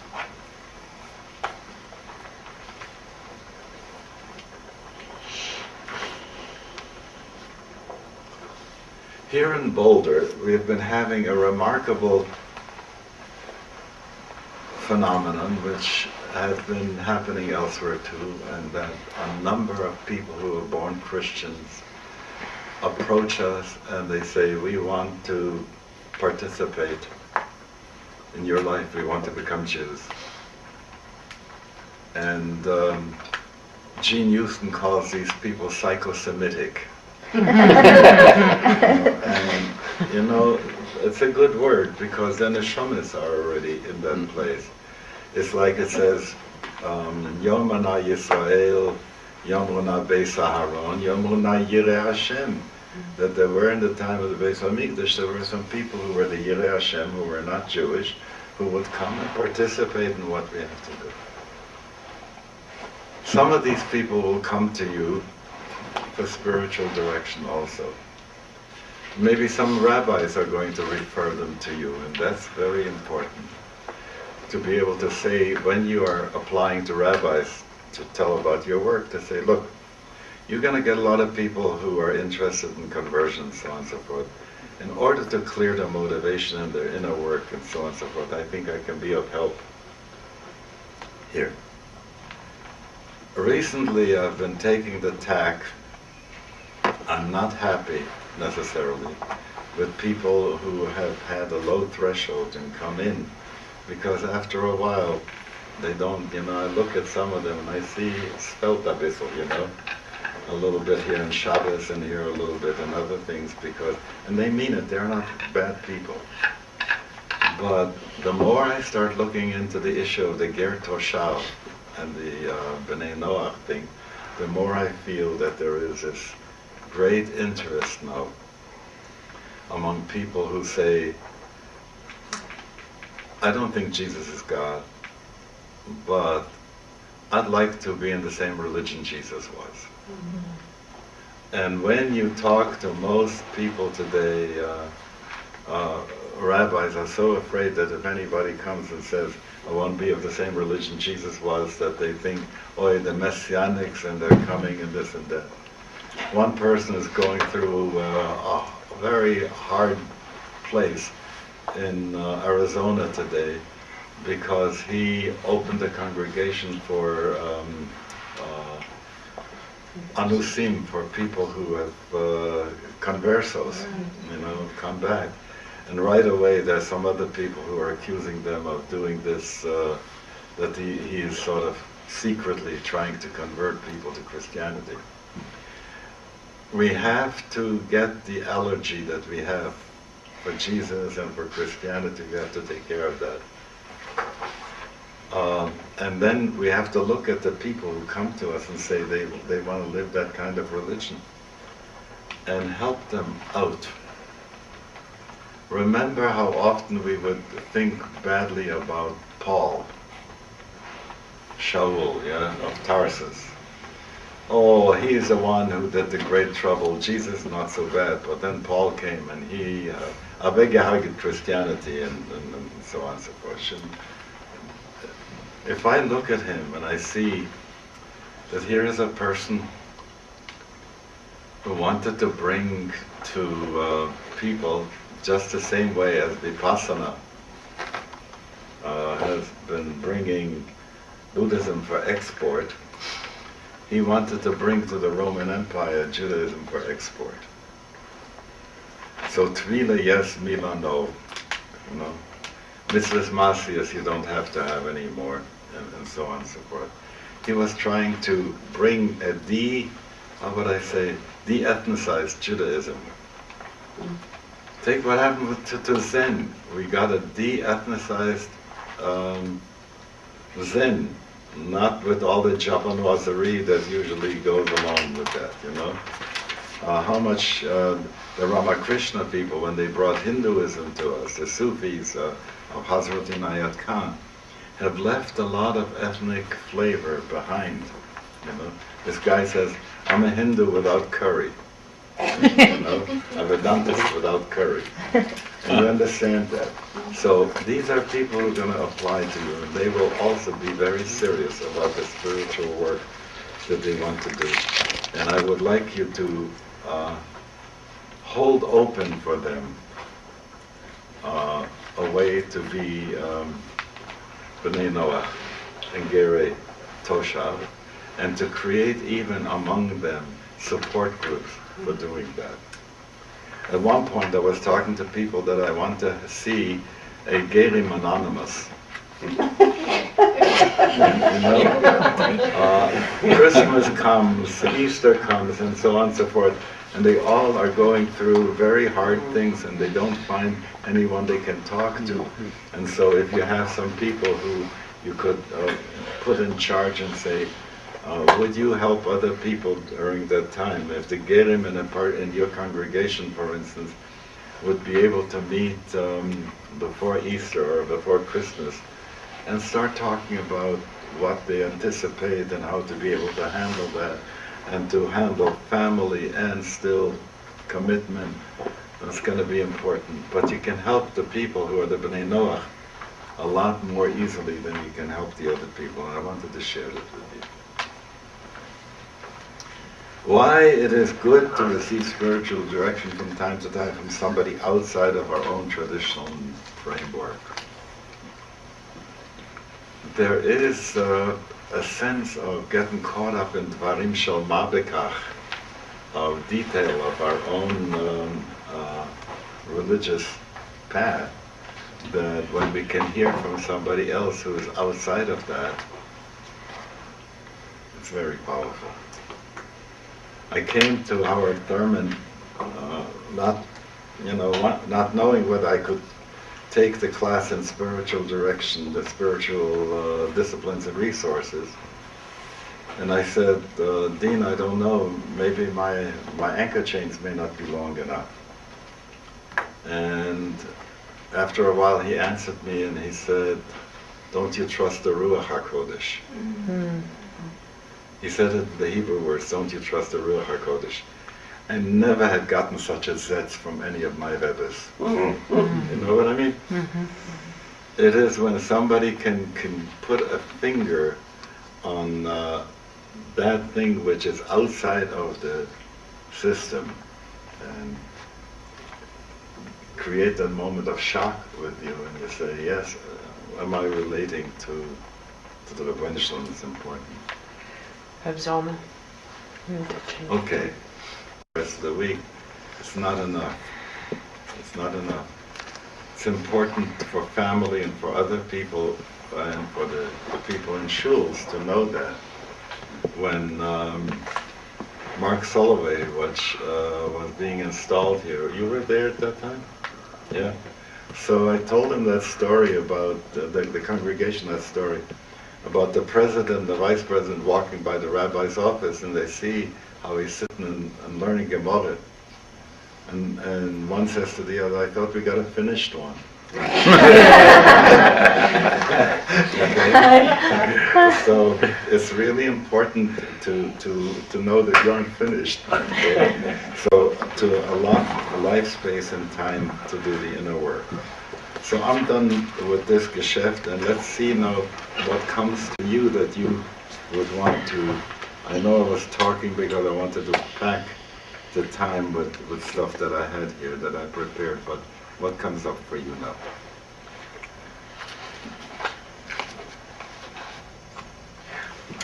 Rabbi Zalman, could Yeah. you say a few words about the difference between spiritual director and mashpia? If you see that there is a difference. Thank you. What the mashpia was doing for us in the yeshiva, he was teaching us Chassidus.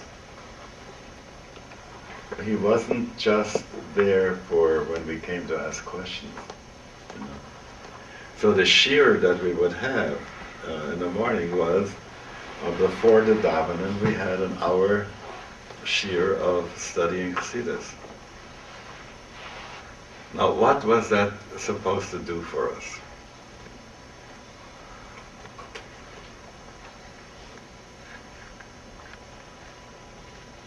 Before I mentioned the thing, how many theophanies have we had and that we have forgotten, right?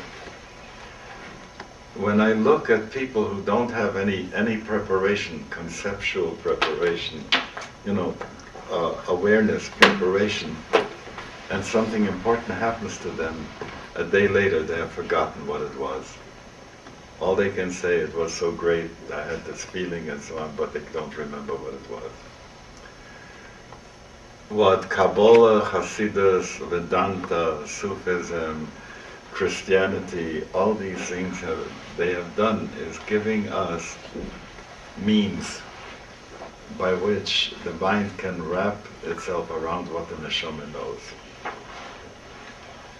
So, when, for instance, I would spend a lot of time teaching people about paradigm shift, I was trying to make sure that they would have the mental apparatus to recognize that what we are doing is not Judaism, but it's not the Judaism that it was before, that it had to go through a paradigm shift. So giving them kelim that are kelim for understanding things is important. Bringing them to a text and say, let's look at this text again.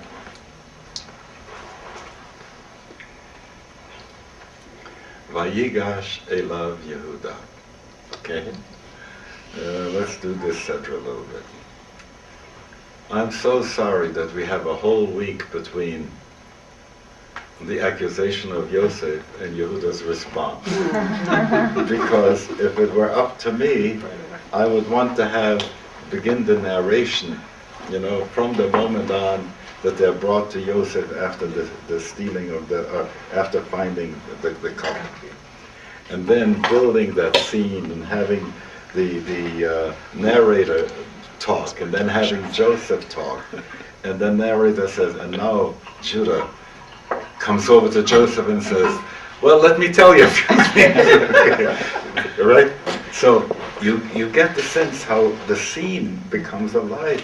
And by learning Chumash with Rashi, and not taking Rashi back into the Chumash, you know what I'm saying? So we see a text and then we dissolve ourselves in issues of grammar and how does this word occur and so on and so forth. And you can go away from the scene, but the scene is important. Okay. So when you learn a shtickle midrash, then it's also important to go and how would you role play? And I'm so glad that we have done pioneering work in drusha drama and so on and so forth, and brought these things out so that we call such a thing mimesis. Did you hear that word? It's a Greek word that means to enact. Mimesis is to enact a story, So that's a basic theater thing. So mimesis is important.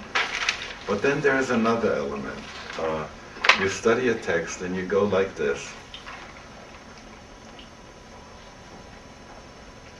Vayigash Elav Yehuda. Yehuda Ayidala. Vayigash.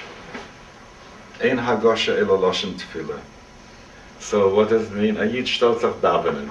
Okay, Vayigash Elav Yehuda. Ayid Shtotzach Davenin. And says, oh, what am I going to do? Be Yadaini. It's all going on inside of me. Yedaber na'avdach dover be'ozn Adoni. Hashem, I really would like to be able to daven to speak to you. But sometimes I'm kamoicho. Sometimes I'm feeling myself so godly. And sometimes I'm kefaro. Okay? Rabbi Melech reading that posuk by Yigash Elo Yehuda. So, when you get into that, what he has done is lifted the text right back into his own situation, placing himself into God. So I think you would never get to that if a mashpia didn't show you this thing. So you need to learn a Hasidic sefer from time to time, and give credit to Reb David Zichron Levracha, who did this wonderful thing in the Chumash that he did for us. The Meta Parshiot, right. Meta Sidur, Meta Parshiot. So teaching that to people is another function of Mashpia, which is different than spiritual director.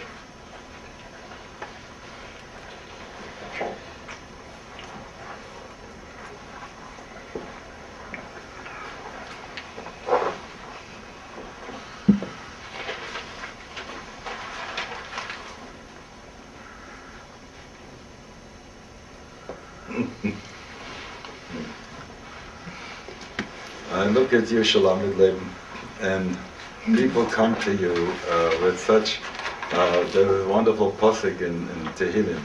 Ba'ati b'megillat sefer katuv alai lasot retzoncha lahai chapatzti v'toratcha b'toch me'ai. I come with a whole Megillah written out about me, you know, and I want to learn how to be a rabbi, you know, and to be a rabbinic pastor, and here is my life history, that's my Megillat Sefer, and so on and so forth. And each time you talk to them, and so on and so forth, you see them as new people, and so wonderful. So anything that you want to share about what's your experience been? Oy. On one foot. That each person is an individual and a part of God, and if I can honor that, then somehow they find what it is that they're looking for, whether it's in our program or it's by going somewhere else and doing what's the right path for them. So I just try to listen and honor, and hopefully it works. Hopefully. It's wonderful. You're not into recruiting a lot of people, right? Mm-hmm. If it works for them, then it's good. Yeah. If this is the right place for them, then I want them here. And if it's not the right place for them, I want them in their right place. Yeah. Anyone else? Yes.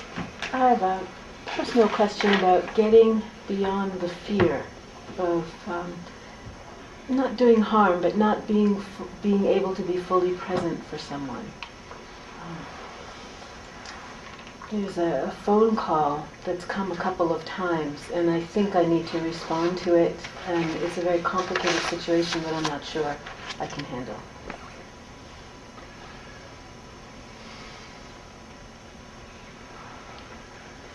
You know, being a spiritual director, mashpia, doesn't mean being a rebbe. Okay. It means that you can also say something is beyond you. When I was talking before about the garbage and the whipped cream, if you have a sense that a person needs another kind of ministry, to be able to say that, you know, this is beyond my depth, or what you need to clean up, you know, is not, I can't help with that. When you finish doing this, come back to me. What I want to make sure is that all of you will learn is, if you hadn't had the opportunity to learn focusing, Gendlin's focusing, you need to do that. Somewhere along the line in the Hashpa'ah thing is going to be important.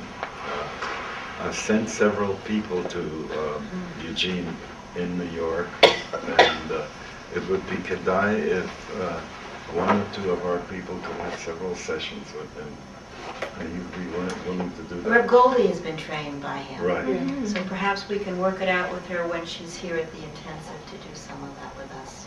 Yeah, it's going to be very helpful, because once you go into downstairs, he calls it, you know, go into the kishkas rather than into the head, you get a sense that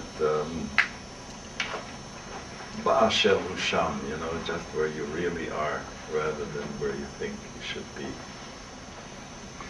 So that's an important thing.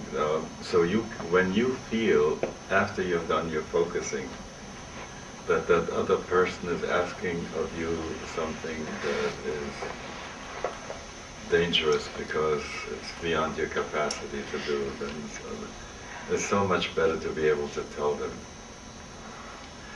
A funny story. Studying at Boston University, and I have to be there at 8 in the morning for the first class. So I have to really get there at 7, so I should daven there. And so at 5 I have to leave. 4 o'clock in the afternoon I have to be back in New Bedford to teach the kids. So I have to leave exactly at 2 o'clock when the last class is over, get into the car and hightail it back. A cop stops me on the way. Nice Irish cop. In those days in Massachusetts, the rabbi was written on the license. So he wants to see my license. I show him my license, and he says, "Your Reverence," he says, "well, you're rushing to the hospital to give the last rites to someone." I say, "No, sir." He says, did you have to be for another spiritual geschäft? And I said, no. So he gives me back the license and says, "You're the first reverend who told me the truth. Go!"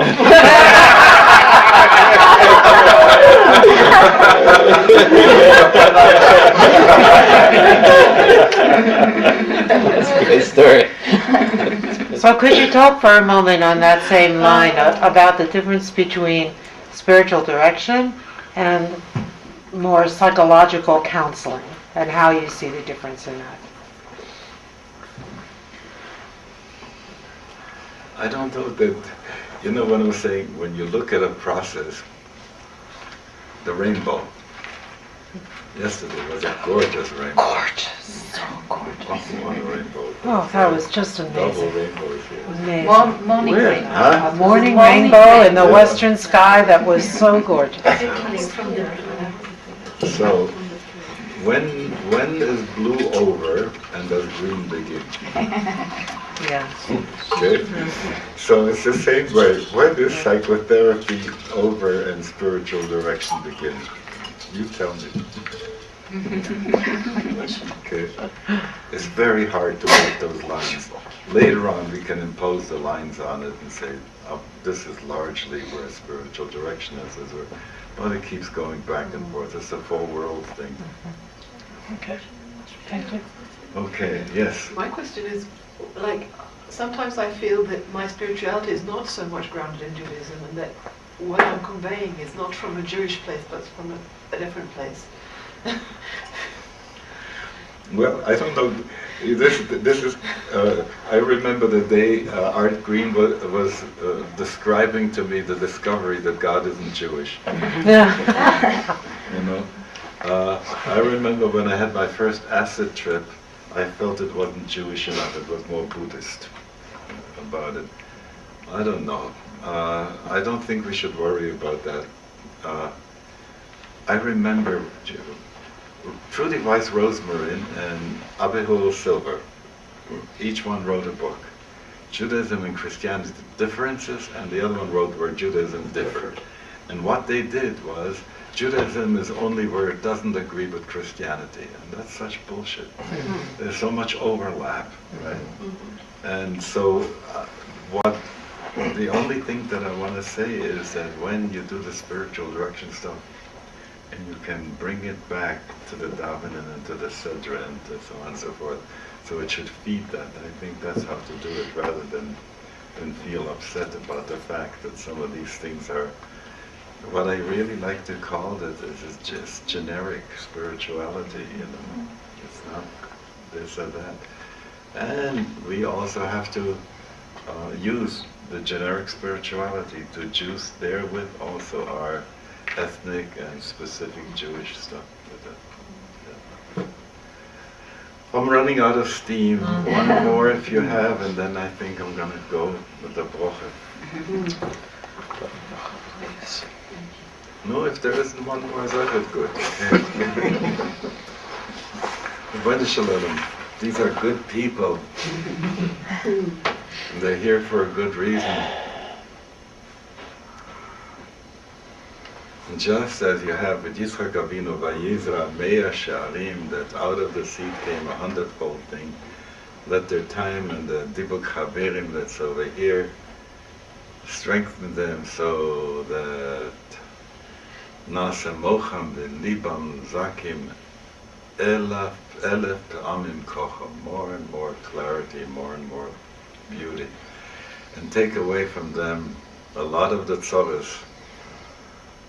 Like it says, Kol HaMekabel all mitzvahs, all Torah, all mitzvahs mabirim imenu, all malchus, let all the other stuff that has to happen for them on this mundane place go so easy. V'nomer Amen. Amen.